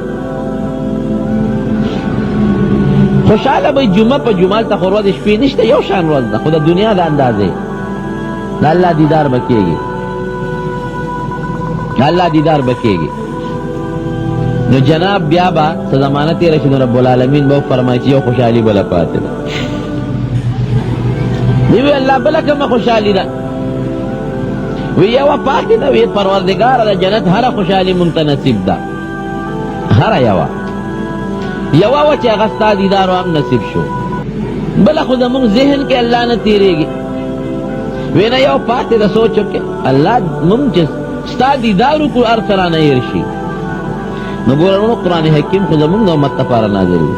د موسی علیه السلام، عیسی علیه السلام، ابراهیم علیه السلام د نور امتونو لپاره نورې صحیفې دي. لیکن د قرآن خوند ته وګوره که نه، وی رب العالمین به ورته وفرمایي چې ښه چپ شئ یو خوشحالي درته بله ښیم. نو الله به په خپل شان لایقه د قرآن تلاوت شروع کړي. او آدم علیه السلام نه تر قیامته پورې چې څومره مسلمانان دي چا پکې نه دی نازل چا دپاره اب یې موري. وی دومره خوند به وکړي جنت حوري او غلمان او د جنت دا خلق خوشحالی نه داسې خوشحالي به په دې چېرته نه راغلی. که خوند پکې نه نو جنت کې به په حیثیت د یو خوشحالی الله ولې تلاوت کوي. او زه پکې د ځانه کله کله یو ټکې وایم، زه هم که د سورت رحمان تلاوت الله بیا شروع کړو چې څه خوند به یې پکې. الله دې زمونږ او ستاسو نصیب کړي. نو قرآن ورونو ډېر د خوند کلام دی، ډېر د خوند کتاب دی. څومره خوشحالي چې په قرآن کې دي شي نو پې پکار ده. او جي صاحب خو ډېر خوش قسمته دی، د خاندان د درونه د ټول قوم خوش قسمته دی. نن الله د دې په کور کې یو د قرآن یو رڼا روښانه کړه. په الله باور وکړئ مونږ بیان نشو کولی د دې ذوقي غوندې خبرې دي. الله به څونه خوشحاله خلک د دنیا یو پیسه پیدا کی، یو دولت پیدا کی، یو بل شی پیدا کی، په هغې خوشحالي. او نن د الله د کتاب او د قرآن خوشحالي ده. دا ماشومه ده رب العالمین ور پوټینۍ ماشومه ده، الله ورته قرآن زده کړي. او کور کې زمونږ خوراکۍ ته الله قرآن یاد. په خدای یقین وکړه ما سوچ کوم یا خدای ستا څه احسان دی. اجارې او مولوي صاحب رب العالمین دی په قبر انوار نازل کې مدینه منوره کې وفات شوي، تاسو ټول ته معلوم. او مدینه شریفه کې بیا دفن هم دی. زمونږ د باباجي شاګرد م او د هغه مرید م. زمونږ د باباجي د وفات نه پس هغه راغی بیټک کې کېناست، ما ته یو خوب مې ولیده. قسم دې دا ما ته اجارې مولوي صاحب ویل. مې څنګه؟ وی مولوي صاحب مې په خوب کې ولید، هغه سره ډېره مینه وه. نو قرآن شریف ورسره تلاوت یې کو. نو ما ورته وی چې مولوي صاحب څه کوې؟ وی یاره دا قرآن یادول مې شروع کړي دي، څو سپارې مې یادې کړي نورې مې یادوم. نو ما هغه ته وی چې مولوي صاحب ډېر نیک سړی، مې تا څه تعبیر وویسته؟ نو هغه ما ورپسې کتاب وکته د تعبیر دپاره. اوس مې یو دی چې کوم کتاب یاد کوي هغه کتاب لیکلی دی چې بعضې خلک د قرآن شریف سره چې شوق لري او یاد کړي نی او شوق لري چې بوډا شي او مړ شي الله به توفیق ورکړي قبر کې به ورته الله ور یاد کړي. نو ما وی واقعي مولوی صاحب زمون دونه د قران سره مینه او چې هغه به روزانه اوسې پاره تلاوت کو دا په کومه ورځ چې وفات کېده نو دغه ورځ کې پنځه سپاره تلاوت کړي مې دا د مینه دا هغه محبت رب العالمین زمون کور کې شکر دې مخکې نم د قران درس شروع دی دلته د قران درس شروع دی او ګڼ شمیر خدای پاک دا فضل او کرم وکړو نو مونږه ټول په دې خوشاله کې راځي صاحب سره شریک یو حاجی صاحب ته احمد علي صاحب ته داود جان صاحب ته د دوانو حاجیانو صاحبانو ته د ماماګانو ته د قوم ته د خپلوانو ته د زنانو ته ټول ته مونږ مبارکباد ورکوو او په دې مونږ خوشاله یو الله دې د هر مسلمان په کور کې د قران حکیم دغه رڼا او دغه روښانتیا راولي کم فضل چې الله نن په دوی کړی اوس به دا ماشومه د قران حکیم ختم وکړي د هغې نه پس بیا مونږ دعا وکړو د جمع أعوذ بالله من الشيطان الرجيم بسم الله الرحمن الرحيم بسم الله الرحمن الرحيم قل هو الله أحد قل هو الله أحد الله الصمد الله الصمد لم يلد ولم يولد لم يلد ولم يولد ولم يكن له كفوا أحد ولم يكن له كفوا أحد الله أكبر الله أكبر بسم الله الرحمن الرحيم قل أعوذ برب الفلق من شر ما خلق ومن شر غاسق إذا وقب ومن شر النفاثات في العقد ومن شر حاسد إذا حسد الله أكبر قل أعوذ برب الفلق من شر ما خلق ومن شر غاسق إذا حسد إذا وقب ومن شر حاسد إذا ومن شر النفاثات في العقد ومن شر حاسد إذا حسد الله أكبر بسم الله الرحمن الرحيم قل أعوذ برب الناس ملك الناس إله الناس من شر الوسواس الخناس الذي يوسوس في صدور الناس من الجنة والناس الله أكبر قل أعوذ برب الناس ملك الناس إله الناس من شر وسواس الخناس الذي يوسوس في صدور الناس من الجنة والناس الله أكبر بسم الله الرحمن الرحيم الحمد لله رب العالمين الرحمن الرحيم مالك يوم الدين إياك نعبد وإياك نستعين اهدنا الصراط المستقيم صراط الذين أنعمت عليهم غير المغضوب عليهم ولا الضالين آمين الحمد لله رب العالمين الحمد لله الرحمن الرحيم مالك يوم الدين إياك نعبد وإياك نستعين اهدنا الصراط المستقيم صراط الذين أنعمت عليهم غير المغضوب عليهم ولا الضالين آمين بسم الله الرحمن الرحيم بسم الله الرحمن الرحيم ألف لام ميم ذلك الكتاب لا ريب فيه ألف لام ميم ذلك الكتاب لا ريب فيه هدى للمتقين هدى للمتقين الذين يؤمنون بالغيب ويقيمون الصلاة ومما رزقناهم ينفقون الذين يؤمنون بالغيب ويقيمون الصلاة ومما رزقناهم ينفقون والذين يؤمنون بما أنزل إليك والذين يؤمنون بما أنزل إليك وما أنزل من قبلك وما أنزل من قبلك وبالآخرة هم يوقنون وبالآخرة هم يوقنون أولئك على هدى من ربهم أولئك على هدى من ربهم وأولئك هم المفلحون وأولئك هم المفلحون صدق الله العظيم صدق الله العظيم مبارك مبارك أقول مبارك يا دعاء كذا جمع دعاء كذا الحمد لله رب العالمين والصلاة والسلام على سيد الأنبياء والمرسلين وعلى آله وأصحابه أجمعين. پروردگار دا ماشومه د دې نور خويندې چې دي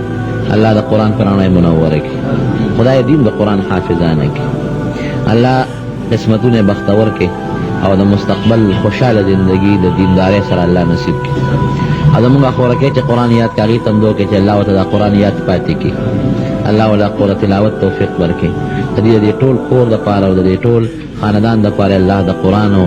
د دین او د اسلام او د دنیا او د آخر د هدایت او د نیکی ذریعہ وګرځولې. پروردگار زموږ په قرآن عمل نصیب کړي. یا الله زموږ د قرآن رڼا زموږ په زړونو کې کښېني. الله د آفتونو نه مو ساتي، الله د مصیبتونو نه مو ساتي، الله د بیمارو نه مو ساتي. یا الله که څوک مریضان دي ته ول شفا ورکړي، الله که څوک قرضداران دي قرضونه اخلاص کړي. الله چې چا په زړونو کې څه حاجتونه شریعت سره موافق د قرآن حکیم د ختمونو د برکت نه حاجتونه پوره کړي. رب العالمین چې چا څه مشکلات دي څه غمونه الله هغه مشکلات او غمونه ته په خوشاله باندې بدل کړي. یا الله موږ د خپل قهر نه وساتي، الله موږ د خپل غضب نه وساتي. الله دواړو جهانو سرخوړي او خوشحالي نصیب کړي، د دواړو جهانو د مصیبتونو نه وساتي. رب العالمین په دنیا کې او په آخرت کې عزتونه نصیب کړي. الله د قبر د عذاب نه وساتي، ځان قدم د سختو نه وساتي، د محشر د ورځې د سختو نه وساتي. د نبی علیہ السلام مبارک صحیح امتیانم جوړ کړي، د هغې د لاس مبارک د حوض کوثر به نصیب کړي. الله د هغې د جنډې لاندې جنت ته ورسولی کړي.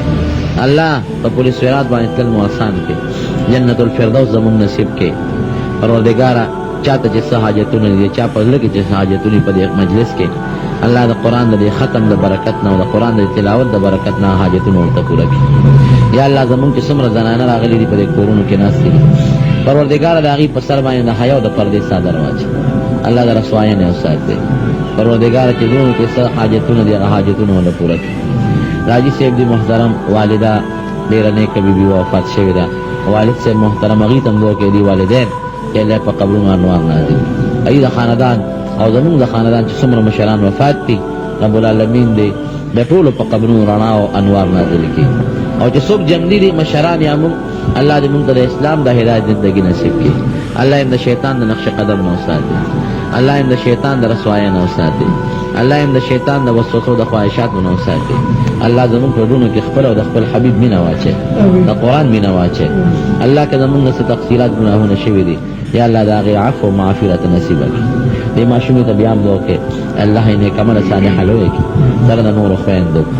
او حاجي صاحب دي ما ته څه دعا ویلې د هغې په زړونو کې څه حاجت دی دعا ورته وکړئ چې الله تعالی هغه حاجت ورته پوره کړي. د چا زړه کې څه حاجت دی الله یې ټول حاجتونه پوره کړي د مسلمانانو.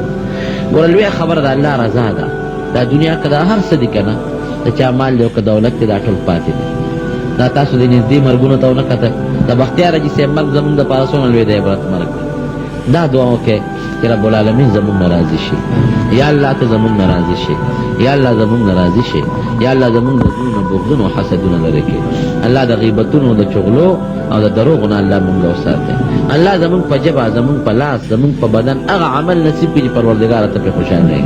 په کوم عمل چې الله ته خفه کېږي د هغې نه وساتي. ډېر فراخه مال د حلالو الله نصیب کړي او د بیت الله شریف او د مدینې منورې بار بار ملاقاتونه الله زموږ نصیب کړي. الله چې دا څومره ملګري دلته ناست یا کور کې زنانه ناستې دي خدای په جمع د نه سوال کوو هر مسلمان بیت الله ته بوتلی کړي، د هر مسلمان په زړه کې د بیت الله مینه او محبت واقع کړي. پروردګار څومره دا ماشومان چې ولاړ دي الله دا ټول ماشومان نیکعمله صالحان لوی کړي، دې زندګۍ بختوره کړي، دې زندګۍ د خوشحالو کړي. د حاجي صاحب چې کوم خیرات پرې دعا وکړي چې الله ورته دا قبول او منظور کړي. په قرآن یې خوشحالي وکړه الله دوی خوشحاله کړي. الله ستا په کلام یې خوشحالي وکړه الله ته دوی خوشحاله کړي. الله ستا د کلام سره مینه وکړه الله ته دوی سره مینه وکړي. الله ستا د کلام عزت وکړه الله ته دوی عزت وکړي. الله ستا کلام سره محبت اظهار وکړه الله ته دوی سره محبت اظهار وکړي.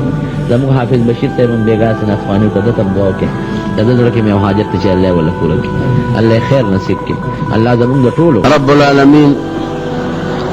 فرمایي چې یو انسان بل سړي ته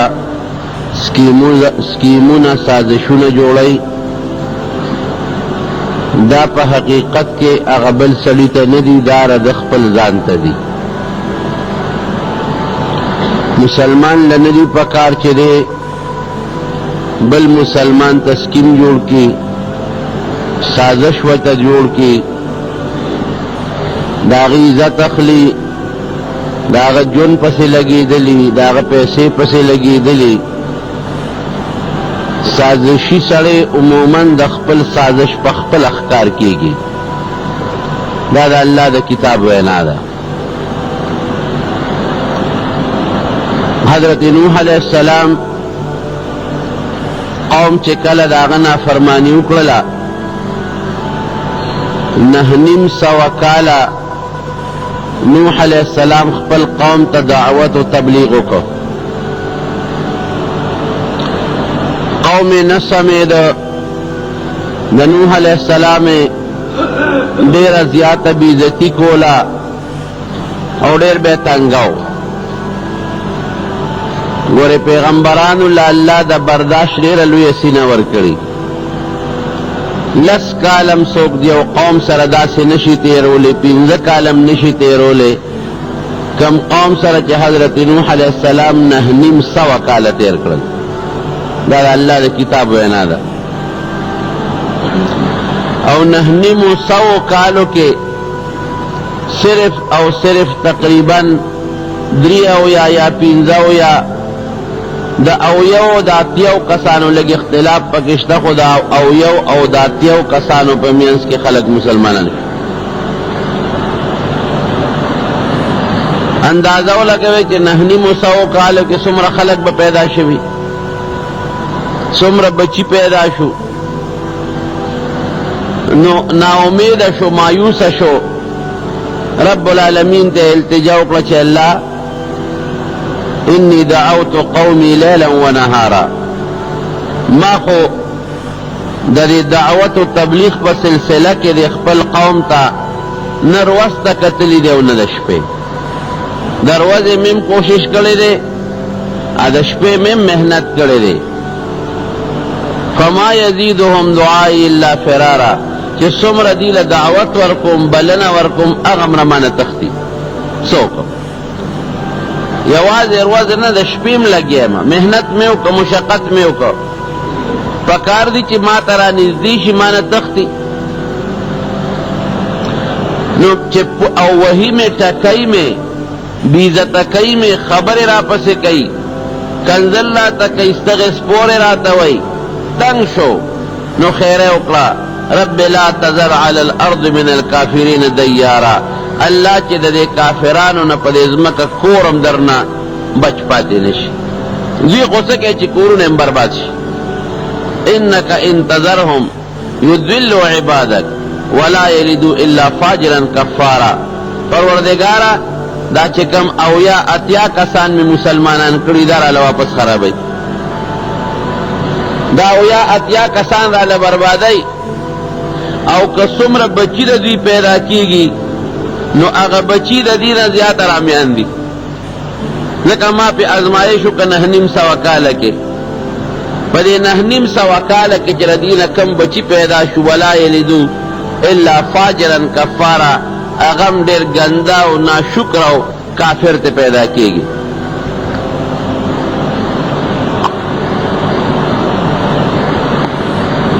نو د دینم د ایمان او د اسلام تمه نشتا او چې کم ته پیدا کیږي د دین زیات رذیلان دي حرامیان الله ذو الجلال ورتا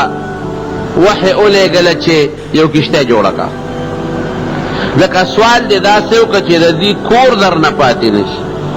که عذاب پرې راولم او دوی وجنم پرېږده چې دا کورونه ورته برباد کړم یو کشته جوړه کا الله کشته به څنګه جوړم زه خو ترکان نه یم کشته خو چې څوک جوړوي هغه سړی به جوړوي چې هغه له ترکانه چل ورځي وی واصنع الفلک باعیننا الله فرمایي موږ درته چل ښایو شاگردی با دی زمونگی استازی با شاگردی بستا زمونگی منگ در تا استاز در کو وصنع الفلک بی اعیوننا منگ دی دا کشتے دا جوڑاولو نگرانی در تا منگ کو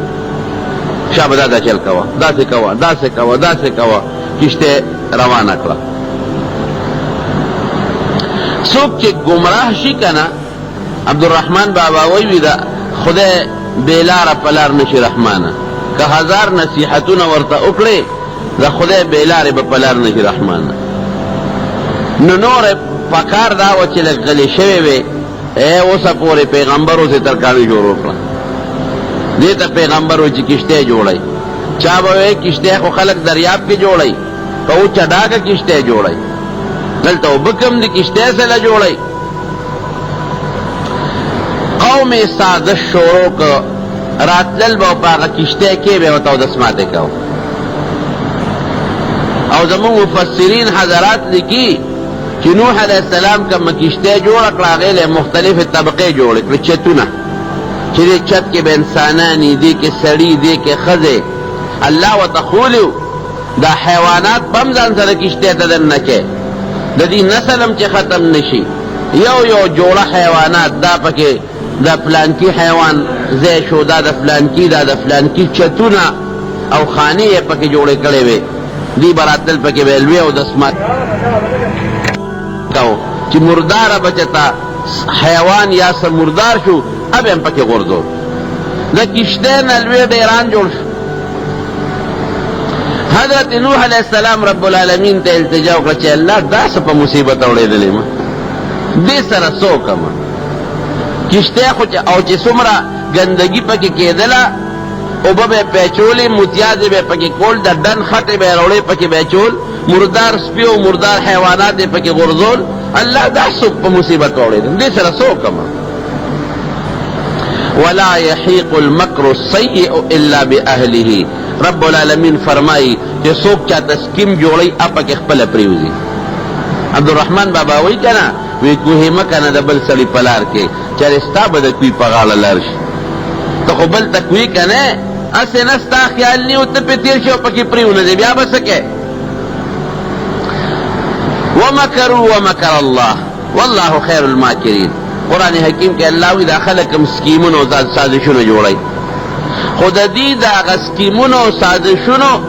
د ختمولو چل ماله راځي. دی په پټه طریقه زما پیغمبر ناکام کول غواړي، دی په پټه طریقه زما د دین مقابله جوړي. سکیم سازش په پټ شی دی که نه. الله وایي د دې د پټو سکیمونو سازشونو نه زه خبردار یم، د دې وبال، د دې جزا، د دې سزا دا زما په اختیار کې ده، دا زه کولی شم. نوح علیہ السلام ته الله ذوالجلال حکم وکړ چې ته خپل کار کوه، باقي زما کار. ته کشتۍ جوړوه. کشتۍ تیاره شو. په داسې حالت کې چې د کشتۍ هره یوه طبقه او درجه دا د قوم د متیازو او د غلو د ګندګۍ او د مردارۍ نه ډکه شو. غټه کشتۍ ده. الله دې سره به څه کوم، ته ما ته پرېږده، دا زما کار. او دوی به خندل چې راتلل به اودس ماتې د کشتۍ په غاړه به کېناستل، پکې به اودس ماتې کوم. الله پہ بیماری ولګوله. یو قسم بیماری په دې قوم ولګېدله چې وجود یې ټول سخا شو، دانې پې راوخته، خارښ پې راوخته، او دننه وجود یې څه کې په دې خوله کې او په دې سپېمو کې او دننه په دې کولمو کې او په دې غوږونو کې هم دانې راوخته. هغه زمانه کې چې کوم علاج و هغه کوخ نه جوړېدل، ځان به یې ګراو او وینې او نهونه به ترې بهېدل. الله پې یو غضب او قهر راولېږه. دې سره پکار دا و چې توبه الله ته استوي. ګوره ما تېره جمعه درته وویل که نه چې یونس علیه السلام الله ته رجوع کړه، راغلی عذاب ته الله لرکړه. دې له هم پکار ده چې رب العالمین ته رجوع کړی وی چې خدایه د عذاب رانه لرکه. رجوع یې نه کوله او همغسې خندا به یې کوله. یو ځل چې تر شپې یو کس راغلی دی، دغه دانو والا او دغه ننکو والا او دسمات یې کو کشتۍ ته ورغورځېدلی. کشتۍ کې لامبو مامبو والې د په هغه خپله ګندګۍ کې تېروتی دی، چې راوتېری الله جوړ کړی دی. هلکه ته په څه ښه شوې؟ هلکه دا خو کشتۍ ته ور پرېوتم او چې راووتم جوړ شم. بس یو به تو کشتۍ کې به یې غوپه واله او چې را به وتېده ټیک کېده به. ټول ښځې نر په خپله تلل او هماغه غولو کې چې هغه کوم متیازې او دسماتې او مردار سپي او ګندګي پکې او ډیران یې جوړ کړی و، په هغې کې به یې غوټۍ والې او لمبل به یې پکې او چې راوتل به جوړېدل به. هلکه شفا خو په دې کې دی. نبی کریم صلی الله علیه ګنده سړي د الله علاج هم ګنده مقرر کړي. دا د خدای شان دی. نبی کریم صلی اللہ علیہ وسلم له یو قوم راغ سلور کسان د عرینی قبیلی او درې کسان د عقل قبیلی عرینیین ورته وایي مدینہ منوره کې چې راغله خېټې وپړسېدې حضور پاک مبارک ته تپوس وکړ هلکه ولې وی صاحب د مدینې شریفې د آب و هوا را باندې پاکه رانله حالانکه د مدینې منورې آب و هوا ډېره مزېدار او پاکه ده خو دا ورته پلیتو دا پیصاف او پاک نور راغلی وی تاسو باندې په وطن کې به دا بیماري راتله وی یو وی څه چل به هم کوو وی مونږ به د اوښانو پیس کل او د هغې متیازې به م څکلې نو جوړېدو به نبی علیہ السلام ته خو پته ولګېده چې دا پلیت دي خېټې هم پلیتې دي او وجودونه هم پلیت دي د بیت المال اوښانو وی دی لاړ شه د بیت المال هغه اوښانو ته او د هغې پی هم څکې متیازې هم څکې دی لاړل هغه پی به هم څکل او هغه متیازې به هم څکلې جوړ شو چې جوړ شو هغه د بیت المال چې د اوښانو کم سروونکي او څوکیدار و هغه یې مړ کړ شهید او هغه اوښان یې وتښتول په مخ یې کړل نبی کریم صلی الله علیه وسلم ته چالو وی صاحب هغه اووه کسان چې ته اوښانو له لېږلي و د اوښانو پی و متیاز یې څکل جوړ شو هغې خو هغه ډاکه واچول اوښان یې وتښتول سړی یې مړ کړ پیغمبر علیه السلام ورپسې لښکر ولېږه دې غرمه ټیم کې راونیول را یې وستل دا دومره بدبختیانو چې هغه کم د اوښانو د پیغمبر علیہ السلام کم سرونکي و د اوښانو یا سارې نومو د هغه نه پوز هم پرې کړې وه لاسونه هم ترې پرې کړي وو خپې هم ترې پرې کړې وې شونډې وروځې هم ترې پرې کړې وې او اور یې ګرم کړی اوسپنه یې په اور کې ګرمه کړې وه هغه یې وله په سترګو کې منډلې وه نبی علیہ السلام مبارک وی ښه دې ظالمانو خو ډېر لوی ظلم وکړ یو خو یې زمونږ سړی مسلمان مړ کړ دویم مرتد شو مسلمانانو اسلام یې راوړی او مرتد شو دریم ډاکوان دي زمونږ نه اوښانو تښتول او فساد فی الارض په ځمکه کې فساد وکړ مرتد شو وی دې سره هم دقه چل وکړي مړې کړل او په هغه سنګستان کې وغورځول حضور پاک مبارک فرمایي چې الله په حرام او په پلیت شي کې شفا نه دا چولی شفا په پاک سیس کې پلیت کې نه مونږ له بعضې خلک راشي که نه یاره صاحب ډاکټر راته وایي چې لږ شراب استعمال کړه شراب وڅکه نو جوړ به شي په شرابو کې شفا نشته ګور په حرامو کې شفا نشته خو دا بعض انسان وجود پلیتي د پلیتۍ بلدي نو هغه پلیتي ورسره لګي پاک شي سره پاک شی لګي او پلیتو سره پلیت شی لګي باورا په ګلونو کې خوشحالی او ګونګټ په سوټو کې خوشحالی وی د باورا او د ګونګټ دوستانه و یو بل سره نه هغه باورا دی ګونګټ ته وی اشنا ټول عمر دی په ګندګۍ کې تیر کړی دی راځه چې نن در باندې د میوو د ګلونو سیل وکړم وی دا ډېره ښه ده چکر یې ورکړه په یو یو ګل به یې ګرځاو که ستاسو خیال د باورا او د ګونګټ شکل هم تقریبا یو شان دی یو لږ اوږد دی او بل غونډی دی په ګلونو یې وګرځاو په میوو چې مازدیګر شو وی اشنا څنګه وی سیل مې در باندې وکړه څه خوند یې واخېش که نه وی نه وی دا دومره خشته مزېدارې خوشبویه چې وی وی زه خو پیسه هم نه یم پېښه نو په خوشبویه پېښه ویم او نه را باندې څه خشته بوی لګېدلی دی زه خو د هېڅ نه هم نه یم خبر نیکبخته او وجود یې مړه وی وی ما خپل ډیران ته پرېږده چې ورشم لتې پکې ووام طبیعت به مې برابر شي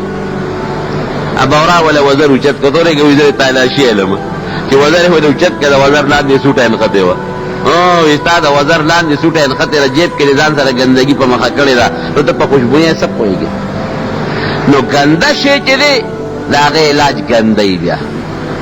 فروغ سړي شراب صاف نه راځي خو په شرابي صاف راځي او سره بلدي نو نبی کریم صلی الله علیه وسلم فرمایي چې په حرامو کې ګوره شفا نشته حرام مې استعمالوي هغه سړي ګنده و هغه اووه کسان نو هغه موتیاز یې ګنده چې اوس کلې په هغې باندې جوړ شو دغه رنګې رب العالمین دغه د نوح علیه السلام قوم ګنده دانې پرې راوختې اوس هم بعضې خلک زمونږ په وطن کې بعضې خلک یو غلط کار کوي چې چېرته دانې پرې راوخېږي او یا چې د خلک وي موتیاز یې پرې وکړه اخوا شو موتیاز یې پرې د پاسه وکړي موتیاز یې پلیت شی دی موتیاز یې مه کوئ په زخمونو دا ګورې ګناه ده او څوک ولا څاروي سوټه دغه کې څه ورته وایي ګړوبې کې هلکه وی ساروي دا سوټه ولا ګړوبې کو د پاسه په واچو دا ساروي سوټه ګړوبې نه کوي ګوره دا ګناه دا خبرې نه دي ایاو چې پکې پریوت هغه زه خو جوړ شم بل به مرته غوټه به واله بل به مرته غوټه به واله بل به مرته غوټه به واله د کشته او باغ ډیران ختم هو دی بیماری ختم نشو هلکه اوس بسکو نو تلل به په بالټو کې به وروړي او د کشته هغه دیوالونه به پینځل او د هغه کشته په داسې صفا کړه لکه چې په لرګي د پاسه رېګمال ومږي او هغه به بیا راغشتې سکلې به بس پیمو کې به مچولې په خولې کې به مچولې چې دا بیماری رانه ختم شي نوح علیه السلام ته الله وی مرګرو ته په دقه لوړ میدان ورته کېنه ورته ګوره اوس هغوی مخکې هغوی خندل اوس ورپورې تاسو خاندئ ګوره هغوی سازش وکړه او سکیم یې جوړ کړه حضرت نوح علیه السلام و مسلمانانو ته پروردګار په هغه سکیم او سازش کې قوم واچو که نه نوح علیه السلام ته الله محفوظ کړه سازش به نه جوړه سکیم به نه جوړه دا ډېره لویه ګناه ده او خطرناکه ګناه ده او که سازش او سکیم دې جوړ کړه دا زما وینا نه ده دا د الله وینا ده د رسول الله مبارک وینا ده چې هغه سازش او سکیم سزا به په دنیا کې هم ته الله درکوي او په آخرت کې به هم درکوي حضرت موسی علیہ السلام د تره زوی د قارون الله موسی علیہ السلام له عزت ورکړه د بعض خلکو د انسان عزت نشي برداشت کېدی چاله چې الله عزت ورکړي یا چاله الله مال ورکړي یا چاله الله بچی ورکړي یا چاله الله کور ورکړي یا نور نو د عام خلکو هغه برداشت نه کېږي چې اوهو دی خو پرون غریب و دا نن مالدار ولې دا خو پرون خړه جامه و دا نن سپینه جامه ولې چولې ده دا خو پرون چې عزت نه کو نن خو څوک ورته کوزېږي او څوک پاسي خلک عزت کوي دا ولې نو بیا ورته عموما خلک سازشونه سکیمونه جوړوي دا ډېره لویه ګناه ده الله دې مته وساتي نو حضرت موسی علیه السلام له پروردګار عزت ورکړه قارون پړه کې سوچ وکړو چې دا څنګه چل دی دی لږ ته وګوره مالدار زیم قرآن حکیم کې الله فرمایي چې قارون له الله دومره مال ورکړی چې د هغه د خزانو کنجانې به یو لویې ډلې ګرځولې یو کسې کنجانې نه شوې ګرځولې لویو ډلې به د خزانو کنجانې ګرځولې نو خشته زیمه مال ما سره دی نوکران زما دي اوښان او ګډې چیلې او ځمکې زما دي او عزت د ده دی حضرت موسی علیہ السلام ته اسکیم او سازش جوړ او ډېر خطرناک دومره خطرناک سازش یو ښځې له پیسې ورکړي وی دا پیسې والا او چې کله موسی علیہ السلام تقریر کوي نو ته به پاسې او په ده به الزام ولګې چې دې موسی علیہ السلام خو ما سره بدعملي کړې دا څومره خطرناک الزام دی ګوره څومره لوی جرم په یو پاک انسان او بیا په پیغمبر الزام لګول ډېر خطرناک جرم دی حضرت موسی علیہ السلام قوم ته پاسې تقریر یې کو او د بني اسرائیلو ښځې نر ورته ناست دي هغه له خو الله پیغمبر له خو الله ډېر لوی تاثیر ورکړي هغه ښځه پاڅېده او موسی علیہ السلام ته اواز وکړه لږ غوندې چپ شي ای خلکه وی دا سړی تاسو ته تقریر کوي او تاسو ته نصیحتونه کوي او منځ کې راته دا حالت دی او چې دا خبره وکړه بس موسی علیہ السلام باندې الله چې راغی چې خدایه دا څه وشو ښځې له اواز ورکړه غلطه دې ووایي وی ستا دې په هغه ذات قسم چې د اوه اسمانونه پیدا کړي او دا ځمکې پیدا کړي رښتیا وایه ګنې داسې خیره درته کومه چې پته به درته اوس ولګي ښځه وړه کېده او په یاره شوه وی زه معافي غواړم ما معاف که وی ال وایه وی دغې قارون پیسې را کړي هغه دولت را کړی دی او پیسې را کړي چې د الزام به لګې الې ووی فورا موسی علیہ السلام فورا ځمکې ته حکم وکړ هغه خو پیغمبر ورته پته ده چې زما خبره الله مني وی راکاږه دا سړی ځمکه وشلېده او قارون پکې وردن نه شو د چغې جوړې کړې موسی ما معاف که ښځه یې معاف کړه مسمانه غلطي شوې ده ما معاف که وی راکاږه ځمکې نور راښکه رو رو به ځمکې راښکه او ده به چغې والې چغې به یې والې چغې به یې والې تر دې حده پورې چې ځمکې مکمل غیب کړه نبی کریم صلی اللہ علیہ وسلم فرمائی چې دی به په دې پونده باندې په ځمکه کتاویږي، دا رده سزا ده، او رو رو به لاندې کېږي او تر قیامته پورې هم دقه سزا ده. الله دې مسلط دي. د الله د قهر سره ګورې څه سم نه دي. سازش یې جوړ که حضرت موسی علیہ السلام ته، او داسې خطرناک سازش چې پیغمبر بدنامول، چې دا د پیغمبر بدنامی راغلی و. ستاسو څه خیال چې ملا دې داسې بدنام که د هغه خبرې ته بیا څوک وږي، هغه پسې بیا څوک منځ کوي، پراپیګنډه ورپسې خلک کوي، د دین بدنامي ورسره راځي. مقصد یې دا چې دی به بدنام کم، خلق به ماته متوجه شي. الله ته حضرت موسی علیه السلام وساته او دی الله په خپل قهر و غضب کې گیر. رب العالمین موسی علیه السلام ته وی دا پیغمبر الله سره خپل نیاز کوي، ویړه دې په یخ شو، یا والله. موسی علیه السلام په پیغمبرانو کې د جلال خاوندو، تیزی پکې ډېره وه. وی معافی خو یې د نه ډېرې زیاتې وغوښتې او معاف ترې نه کړي. وی الله ما څومره خطرناک جرم یې وکړ او په مې څونه خطرناک الزام ولګاو، نو دې د پاسه به ما څنګه معاف کړی وی. وی ګوره معافي دې نه وغوښته، معاف کړی به دې وی تا ته څونه په سوونو چغې درته ووالې معاف یې نه کړ، معاف دې نه کړ. او وی که ما ته دغه وخت کې یو چغه م والې ونه ما معاف کو. حالانکه الله په خپل پیغمبر ډېر خفه کېږي. دا الله خو ډېر لوی رحم او ډېر لوی کرم او مهرباني ده کنه. هغه هم دغه وخت کې دا سوچ راته نه چې الله ته چغه ووه. موسی علیه السلام ته اوازونه کول، موسی علیه السلام له خو یې پخ کړی، ړې وله سوځولی. دغه رنګې حضرت موسی علیه السلام چې کله فرعونیان الله غرق کړل، یو لوی میدان دی وادي تیه، هغې ته لاړ. الله پې ډېر لوی احسان وکړه په قوم په وادي تیه کې ورته الله چینې پیدا کړي، د یخو مزیدارو خشته اوبو چینې، او سورې پکې نو الله تعالی ورته وریځ راوسته، هغه وریځ یې پې د پاسه سورې کړې په دې قوم. او دا خوراک انتظام یې نو پروردګار ورته سیسې د دې مړزانو نه غټې وي، سلوا ورته عربی کې وایي. سیسې ورته الله را دونه زیاتې کړې چې دې به بس رانیولې وه، لالولې به یې خوړې به یې پخولې به. او ترنجبین په دې ایران په دې علاقه کې کېږي لکه څنګه چې زمونږ په پلوسه کې چیړ کېږي، چیړ. دقه رنګې بوټي وي په هغې کې دا دغه واړه واړه بوټي وي په هغې کې دا چیړ را پیدا کېږي. هغه ډېر اعلی خوږ شی دی، ډېر مزیدار او د وجود دپاره ډېر طاقتمن شی دی.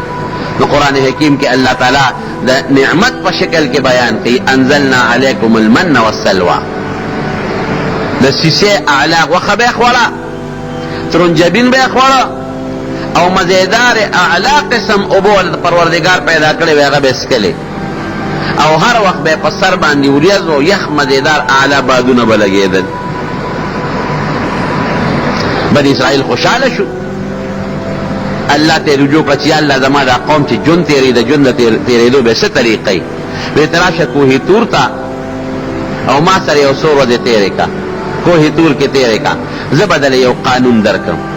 یو دستور العمل به درکړم، یو قانون، د هغې لاندې به ستا قوم ژوند تېرې. موسی علیه السلام لاړ کوهي تور ته، هلته کې یو اعتکاف وکړ، څلوېښت ورځې پوره کړې. رب العالمین ورته تورات ورکړ چې د تورات دا زما کتاب دی، ما درله درکړه، او د په تختو لیکلی شوی تورات یې ورکړه، دا ځان سره یوسه، ما چې درته په دې کې څه لیکلي ستا قوم دی د دې مطابق ژوند تېروي، دا ستا قانون شو د قوم. دې خوا حضرت موسی علیه السلام چې څنګه کوهي تور ته لاړ، غر ته لاړ چې هلته د اعتکاف وکړم، په دې قوم کې اوس پیره سړی و، هغه ته سامرې وایي. قرآن حکیم کې الله په دغه نوم یاد کړی دی. د دې سامري نوم موسی و، خپل نوم،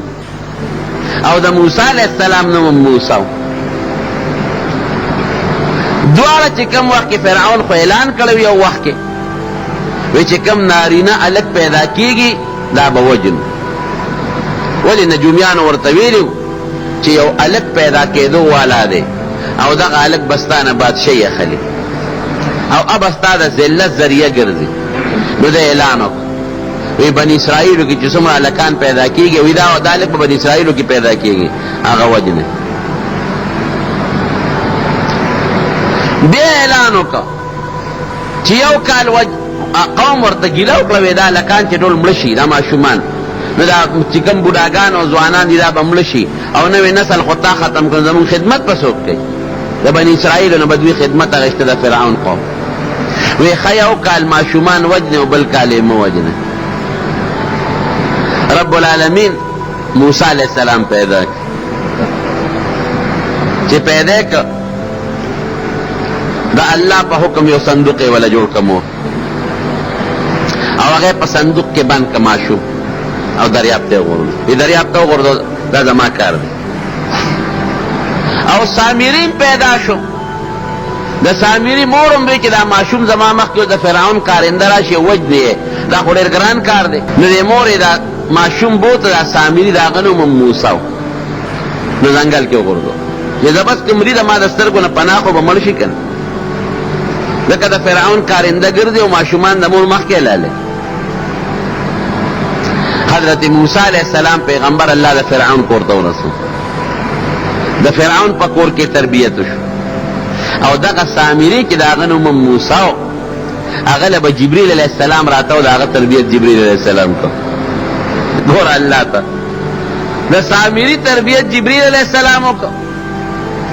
او د موسی علیہ السلام پیغمبر تربیت فرعون وکړو. وموسی الذی رباه جبریل کافر وموسی الذی رباه فرعون مرسل. هغه موسی چې سامري یې تربیت وکړه د هغه نه غټ کافر جوړ شو. چې جبریل علیہ السلام یې تربیت وکړه د هغه نه الله غټ کافر سامري جوړ کړ. او هغه موسی چې فرعون یې تربیت وکړه د هغه نه پروردګار پیغمبر جوړ کړ. عقل پکې کار نه کوي. نو دا سامري چې څنګه لوی شو جبریل علیہ السلام به په اس راته. نو چې اس به په کوم ځای قدم کېښود یا جبریل علیہ السلام به په کوم ځای خپه کېښود هغه ځای به زرغون شو شین به شو. نو ده به هغه خاوره راواغېسته او ځان سره به یې سنبال کړه. دا روان ماشوم چې دا ګوره عقلمند دي لکه څه ناڅه عقل وي. زموږ مولوي صاحب د الله تعالی په قبر انوار نازل کړي وړو به روانې کو هغه به وایي دا روانې په عقل کېږي وي دا عقلمند وي قمقل ماشوم روانې نه کوي. دا حقیقت.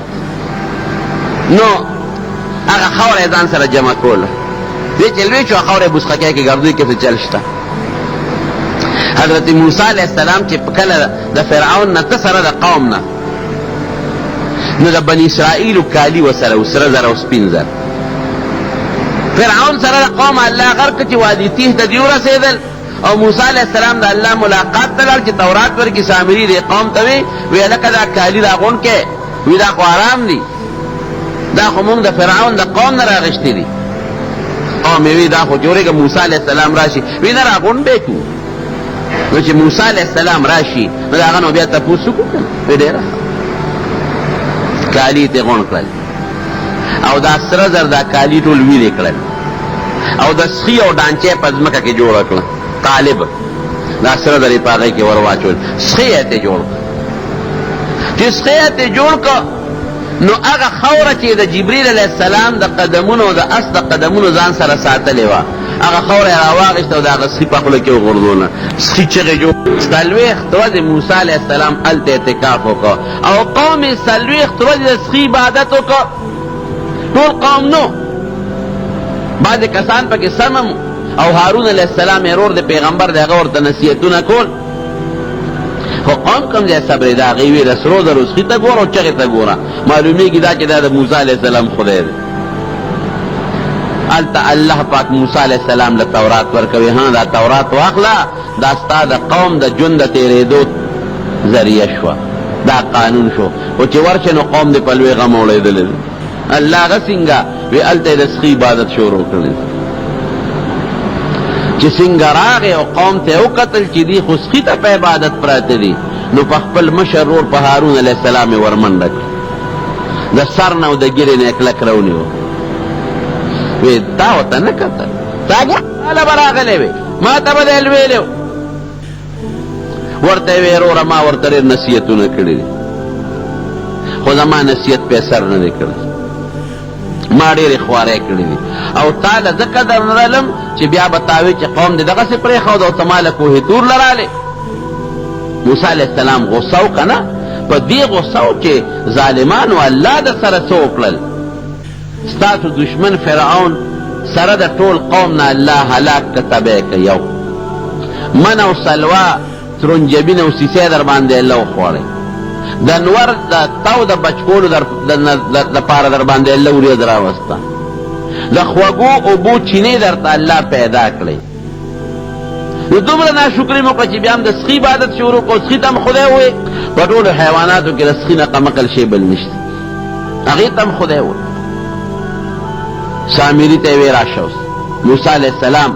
هغه سخي ته اور ورته که ویې سوځو، وی دا ستاسو خدای دی غوږ ورته کېږدي اوس دلی سوځوم. خدای څوک سوځولی شي؟ او سامري ته یې خیرې وکړئ، وی تا خو سازش جوړ کړ که نه، سکیم دی جوړ کړ چې دا به خدای وي او دا خلک به زما تابع شي چې و خو دا خو سامري الله خدای جوړ کړ، خدای خو راله دې راوسته. نو ستا دا سوچ و دا دې فکر و زه وی په ټول ژوند کې به ستا دا طریقی چې تا باندې به خارخ لګېدلي او چې څوک هم در پورې ګوته جنګي نو چغې به وی. ګوره سازش یې جوړو، پروردګار سزا ورکړه که نه، ولا یحیق المکر السیئ الا باهله. الله سزا ورکړه، داسې سزا چې څوک به جنګېدل. لا مساس ما له ګوتې مه راوړئ، چې څوک به هلکه سامري دا ولې ګوتې راله راونړئ، چغې به یې والې، جړل به یې. موسی علیه السلام له به راته ویې نه تا غلطي کړې ده، زه اوس دقه ستا سزا شوه تر مرګه پورې نه به دله ښځه ګوتې در وړی شي. دا ګوره ډېر ګران ژوند دی الله دې مسلمانو سره، نه به دله زوی ګوتې در وړی شي، نه ډاکټر او نه طبیب او نه دوست او نه یار. نو سازش او سکیم چې بل ته جوړی، دا د وخت نه یقین راوله په دا خپل زړه کې چې دا سازش مادي مسلمان ته نه دی جوړ کړی، دا مې ځان ته جوړ کړی دی. د نبی کریم صلی الله علیه وسلم چې کله مکه مکرمه کې زندگی وه، الله ورته خپل تره او خپله چاچي دشمنان کړل، ابو لهب او د هغه ښځه. ابو لهب به په پیغمبر علیه السلام غزارونه کول، خلک به یې ورته لمسول، او د ابو لهب چې کومه ښځه وه د پیغمبر علیه السلام چاچي وه، تره ښځه، هغې به څه کول؟ هغې به غنې راوړې او پیغمبر علیه السلام ته یې پیلار ورته اچول. اوس د شیطانیم یو حدي که نه، غنې به یې راوړل. وی بس دا زما دا کاروبار شو. یو ځل تللی و د مینا په میدان کې زوزان را جمع کړي غنې، چې راوړم او نبي علیه السلام ته په دا کوڅه کې واچو چې دې سهار وختي یا غرمه را پاسې و راځي چې دا غنې په دا خپو کې ننوځي، دا کوڅه ورته د غنو ډکه کړه. غټ ګېډې یې د زوزانو او د غنو وتړه او پړی ترې راته وکړه. اوس هم که ستاسو خیالي بعضې خلک پن په سر وړي او بعض انسان یې دې شاته راواچي او په دې اوږو باندې پړی راواړئ، دلته کې هغه پړی نیولي ځان پسې شاته کړي. نو دې د زوزانو هغه پیټ یو سړي ته وایي چې د اوچت که راشه، نو یو غټه تیږه وه په هغې د پاسې هغه پن کېښوده او کلک یې تړلی دی، او د هغه چې په کومه تیږه د پاسه د زوزانو هغه پن ایښودی دی، نو بل طرف ته ورته دا ودرېده او هغه پړی یې راواغېشت او دلته کې غوټه ورکړه او د لاس کې ونیوه چې زه ورسو لګومه چې د زوزانو دا کم پیټ دی دا پن چې دا د شاته راواړو،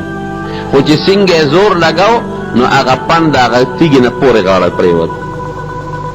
دا ته بل طرف ته و او پن پورې غاړه پرېوت، هغه پړی دې مری ته اویز تیزندي شو چې دې څونه زور کو هغه پن به شاته ته هغې کې دې پروردګار څه وویستل، مردانه شو. قرآن حکیم کې الله فرمایي وامرأته حمالة الحطب فی جیرها حبل من مسد. کم پړی چې په دې لاس اودلی و، پړی جوړ کړی و چې په دې به زه د زوزانو پیټې راوړم او د نبی کریم صلی الله علیه وسلم د پیغمبر علیه السلام مبارک پوته به دا زوزان او دا غنې چوم. الله پاک هغه پړی چې د پیغمبر علیه السلام د تکلیف دپاره جوړ کړه او هغه د هغې د تېزندې ذریعه وګرځېدله. سکیم او سازش په بلکل نه جوړه وی رونو ګوره. دا به نه وی چې دا سکیم او سازش به جوړ کړم د مسلمان ته دی به په چا مړ کړم د ده مال به په چا برباد کړم د ده بچي به په چا برباد کړم د ده عزت به په چا واخلم دا به بالکل نه کې دا ډېره خطرناکه ګناه ده او که ته وی د دې نه څوک خبرېږي چاته څه پته لګي دا لکه یو سوال راځي اکثر دا سازشیانو سکیمونو والا دقه لوبه کوي هغې وی دې نه څوک څه خبر شو نه مې کوه شي ته نقصان رسي دې نه څوک څه خبرېږي نو که بل ته څوک نه خبرېږي نو الله خو خبرېږي که الله نه یې کوم ځای پټی او دا مو وایه چې دې نه څوک نه خبرېږي نبی کریم صلی الله علیه وسلم فرمایي د هغه د وینا مطابق درته چې کوم مسلمان د بل مسلمان عیبونه وباسي هغه عیبونه وباسي او د بل مسلمان هغه پټ رازونه راښکاره کول غواړي او بل مسلمان ته نقصان رسول غواړي وایي که دې په خپله کوټه کې په بړستن کې دننه دا کار کوي نو الله به یو وخت داسې راولي چې د ده دا سکیم او دا عیب راښکاره کول به راڅرګند کړي او مخلوق خدا په الله خبر کړي او قسم دې ډېره مو لیدل ګوره چې بل مسلمان ته هلکه وایي پته یې نه لګي دا فلانکې چا مړ کړو وایي هېڅ پته یې ونه لګېدله ډېر مرګونه داسې وشي که نه پته یې ونه لګي او څه موده پس میاشت دوه درې څه موده پس پته ولګي خو هلکه پلانکې په دا مرګ کې شریک هلکه دا خو پلانکي کړو نو بیا زمونږ خلک څه وایي مړه وایي خبره پټه نه پاتې کېږي نو نن سبا دیوالونه ملوي خبره کوم ځای پټه پاتې کېږي دیوالونه ملوي هلکه به دا سوچ نه کوي چې د دې نه خوا نه خبرېږي او دا سکیم او دا سازش خو د پټ جوړ بلکل به دا نه وي دا به لکه وایه چې دا سازش او سکیم جوړوم الله پې خبردار او دا الله هغه فرشتې چې د ما نه ګیر چاپېره تودي په دا ښې اوږه او په دا ګس اوږه مې نستي هغه پې خبردار دا پټ نه پاتې کېږي دا خامخا ښکاره کېږي نبی کریم صلی الله علیه وسلم خیبر ته لاړ دا یهودیان ډېر لوی سازشیان دي چې خیبر ته لاړ د خیبر یهودیانو سازش جوړ کړ یوې ښځې له څه پیسې میسې ورکړې وی ته پیغمبر علیه السلام له ډوډۍ وکړه او چې کم څاروی کمه غوښه ورته پخه کې په هغې کې وله زهر واچه دا یو سازش حضور پاک مبارک سره د ملګرو هغه دعوت ته کېناست هغه غوښه یې راواغېسته ملګرو هم خوړه دوی هم خوړه لږه غوندې نبي علیه السلام خولې مبارکې ته کړه او فورا یې د خولې نه راوویسته ملګرو ته یې دا غوښه مه خورئ هغوی ته یې صاحب ولې وی دې کې زهر دی دا ښځه یې راوغوښته وی دې خوا راشه وی تا په دې غوښه کې زهر اچولي دي وی صاحب تا ته چا الوي وی ما ته دې نوړی الوي چې دا لاس کې مې پرته ده خو پوه شوه نبي علیه السلام ته خو پته ولګېدله پوه شوه ورته وی او صاحب ما پکې زهر اچولي ښځه پوه شوه چې اوس بغیر د رښتیاو نه کار نه کوي وی ولې دې پکې اچول وی ما هلکې وی که ته دروغجن پیغمبر یې در نه به خلاص شو او که رښتونی پیغمبر یې تا ته ضرر نشي رسول یو سازش یې جوړ کړه ګوره حضور پاک مبارکه هغه ښځه بیا مسلمانه شوه چې مسلمانه شوه نو معافې کړه اوس به ته وایې چې ښځې خو سازش هم جوړ کړه او تکلیف هم ورته ونه رسېد نه یو صحابي د هغې نه شهید شو د هغه زهرونه نبي علیه السلام هغه ښځه راوسته وی ته خو مسلمان یې لیکن د الله تعالی قانون دی او زما د قرآن حکم دی تعالی به اوس قصاص در کوم سزا به در کوم د هغې صحابي په هغه مرګ کې چې د هغه زهرو د وجې نه وفات شو هغه ښځه قصاص شو حضرت یوسف علیه السلام په ټولو وروڼو کې خشته او ښکلې مزیدار خوبصورته نبی کریم صلی الله علیه وسلم فرمایي چې کله معراج ته لاړو وی هلته مې د پیغمبرانو سره ملاقاتونه وشو یوسف علیه السلام مې ولید د ټولې دنیا د خلکو نیم حسن پروردګار دله ورکړی دومره خشته د رونو ورسره بغض او حسد پیدا شو ګوره رونو هم پیدا کېږي ګوره نو رونو او بیندې جدا وي اکثر د دې مېرنو رونو خامخا یو بل سره لږ غوندې حسد پیدا کېږي سکیم یې ورته جوړ کړه چې د دې پلار د یعقوب علیه السلام خو دې بچي سره ډېر محبت او ډېره مینه ده او موږ سره خو هغسې نه کوي او یو خوب هم لیدلی شوی و یوسف علیه السلام لیدي و غراض د خوب هم فاش شو وی راشه دا زوی به د مخې نه لري ګوره عجیبه سکیم یې جوړ بابا مونږ خو زه ښکارم کو لوبې ټوقې به م کو او سیل به موږ ځنګل ته ځو نو که ستا خوښه نو دا یوسف هم موږ له راکړه یعقوب علیه السلام به دا بچې ځان نه جدا کړ هر وخت به ورسره وی بچی هسې نه دا ماشوم دی چې ته شرمخې ده نه په دې علاقه کې شرمخان ډېر دي او شرمخې ده نه مات نه کړي نه بابا مونږ بلا رونه یو او ګڼ رونه یو نو مونږ به دومره کمزوري چې ستا دا یو ماشوم بچی به د مونږ نه شرمخ وړي وی ښځه ډېره ښه ده بچی یې وله ورکړه د پلار په مخ کې اوچت که او ښکلې که او یو زوی به د بل نه اخېسته او بل د بل نه او چې د پلار د مخې نه یې خوا کوم څپېړې دې شروع کړې ها تا سره پلار مینه کوي ها تا لار سره وړي مونږ سره خو هغسې مینه نه کوي چې تا سره کوي په دې برابر کړو او د خوب لیدی چې 11 ستوري او نر او سپومې ما ته په سجده پراته دي وی خو اوس به پته ولګي چې ته به مونږ ته سجدې کوې که مونږ به درته کوو 11 ستوري دا 11 رونو دې کې یو خپل سکر ورو دا 10 سیونو دا دغه و مېرني چې بویه ته یو شال کوي په هغې کې یوسف علیه السلام وغورځو داسې کوي اوږده غټ جور کویانو هغې کې وغورځو او ښکارونه یې کول نه یو شرمخې چې ته راونیوه هغه کې پړی واچو او قمقل سړی چې وي که نه دا چې کوم سازشي سړي وی دا عقل سوچ هم په ځای نه د یوسف علیه السلام نه کمیس وویسته او چې ته ښکار یې کړی و هغې په وینو کې رنګ کړ او کمیس یعقوب علیه السلام در وړو نو دا دې شرمخ ستا زوی مات کړی دله م راوسته چې ستا یقین پیدا شي او دا ستا د زوی کمیس او دا ورباندې وینه یعقوب علیه السلام خو پیغمبر و وی عجیبه هوښیار شرمخ دی چې زما زوی یې ماته و د هغه اندامونه غوښې خوړې او کمیس یې ترې روغېستی دی دقه دی کې دوی خطا شوي و چې کمیس یې نو شلولی روغ کمیس یې راوړ یعنې کمیس وشلوی نو پته به ولګي که نه وی ډېر هوښیار شرمخ دی کمیس یې ترې روغېسته او غوښې وډوکې ونه خوړل وی وایه شرمخ ته وی ستا د په هغه ذات قسم چې ته شرمخ پیدا کړی و دې پیغمبر پیدا کړی زما زوی ته دې ولې پنجه اړموله زما زوی دې ولې ماتو شرمخ ورته الله ګویا کوي صاحب د شرمخ به څه مجالي چې یو پیغمبر چې د پیغمبر زویم وي هغه به شرمخ څنګه مات کړي مونږ پیغمبرانو له ګوتې وروړی شو پنجه وروړی شو د پیغمبر زوی ته مونږ غږ کولی شو دا خو زوی راونیولم او پړی راکې واچو تا دی راوستم ګوره سازش یې جوړ که الله پکې ناکام کړل هغه یوسف علیه السلام پروردګار یو قافله راله او هغې د کوی نه وویسته برقه یې ښکته کړه چې دې کې به اوبه راوځي پکې یوسف علیه السلام راووت او صاحب اغېشتو قیمت یې چا سره نو ځکه ډېر خشته خوبصورت او د مصر په بادشاه خرڅ شو او یو وخت داسې راغی چې د مصر کورسی یوسف علیه السلام ته حواله شو او په دې علاقه د یعقوب علیه السلام قحط راغی غلې له به خلک مصر ته تلل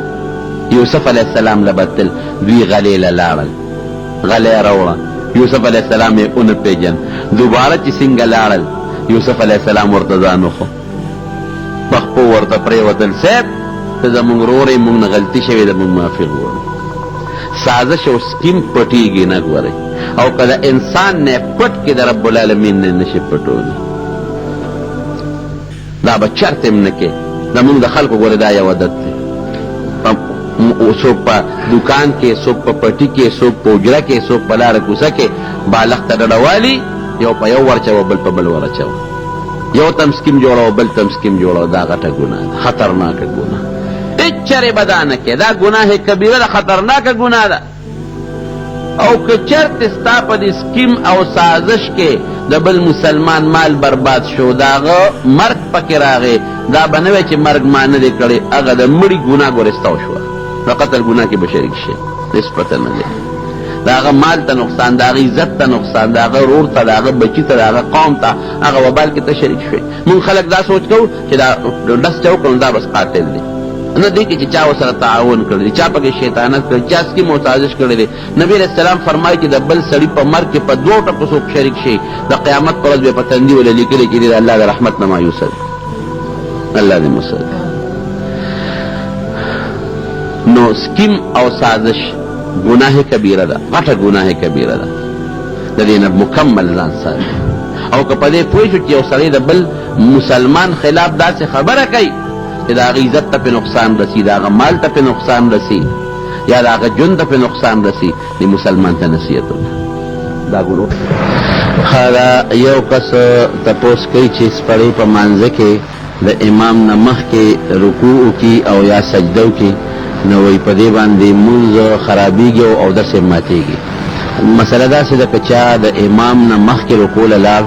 یا د امام نه مخکې سجدې له لاړ نو دا ګناه ده، دا ناجایز دی. نبی کریم صلی الله علیه وسلم فرمایي وی کم انسان چې د امام نه مخکې رکوع لځي سجدې لځي او یا د رکوع سجدې نه د امام نه مخکې پاسي ویره ده دا سټوکې د شیطان په لاس کې دی، شیطان مخکې بوځي او وروسته بوځي، دا سخته ګناه ده او دا ناجایز دی. که دې داسې طریقه باندې د امام نه مخکې رکوع یا سجدې له لاړ چې امام سره په دې رکن کې شریک نشو، لکه چې دې رکوع له لاړو او بیا امام رکوع له دې سر پورته کړي نو امام سره په هغه رکن کې په رکوع سجده کې شرکت رانغی نو بیا پې مونځ اړو نه شو. او که نه دې مخکې د امام نه رکوع له لاړ او بیا د امام ورپسې لاړ خو په هغه رکوع کې امام سره شرکت راغی یا په هغه سجده کې امام سره شرکت راغی نو مونځ مکروه دی، اودس پې نه ماتېږي. اودس اله ماتېږي چې سړی په مانځه کې قهقهه وکړي، د هغه مونځ چې رکوع سجدې والا مونځ دی، یعنی هغه آواز والا خندا په مانځه کې وکړي نو د مونځ مات شو، اودس یې مات شو، پرې بیا دوباره اودس وکړي. دا بل ملګري تپوس کوي چې مونږه جومات دیوال کچه دی او اوس دیوال د جومات پخو او قبله طرف ته لار ده، نو آیا که مونږ محراب خو لار طرف ته جوړولی نه شو نو که محراب مونږ د جومات نه بار جوړو خو د جومات دیوال بدن نه کوو، نو آیا مونږ محراب د جومات نه بار جوړ کړو چې لار تنګه نه شي او دیوال د جومات دن نه کړو او لار ته ځای پرېږدو نو دا جایز دی که ناجایز؟ دا ناجایز دی. د جومات حصه چې د جومات دپاره وقف شوې ده د بل مقصد دپاره استعمالول دا ناجایز دی او ګناه ده. محراب که خامخا لازمه نه ده چې د دیوال نه دی باري، بعضې جوماتونو کې داسې محرابونه جوړېږي چې هغه په دیوال کې دن نه وي. محراب صرف دیم فایده ده چې د دیوال نه بار راشي نو یو سب بچت پکې راشي، او دیم فایده ده چې د امام د مانځه ځای مختص او معلوم وي، نو لازمه نه ده چې محراب د خامخا دیوال نه بار راشي، خو د جومات حصه دا وقف کول لارې ته دا ښه خبره نه ده. دا بل ملګري تپوس کوي چې بعضې ښځې هغه زبان دراز وي جبیر وخه ریستی او ټول کور ته په اور کې ولاړي، دا سخته ګناه ده.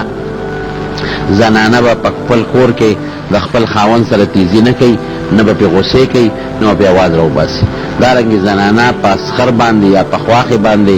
اواز رېستل او غصې کول دا ناجایز دي، دا ګناه ده او زبان درازي به نه کوي. ښه اخلاق ښه شی دی، هم د سړو دپاره هم د ښځو دپاره ګزاره دې کوي. بچو سره هم بد اخلاقي نه ده پکار،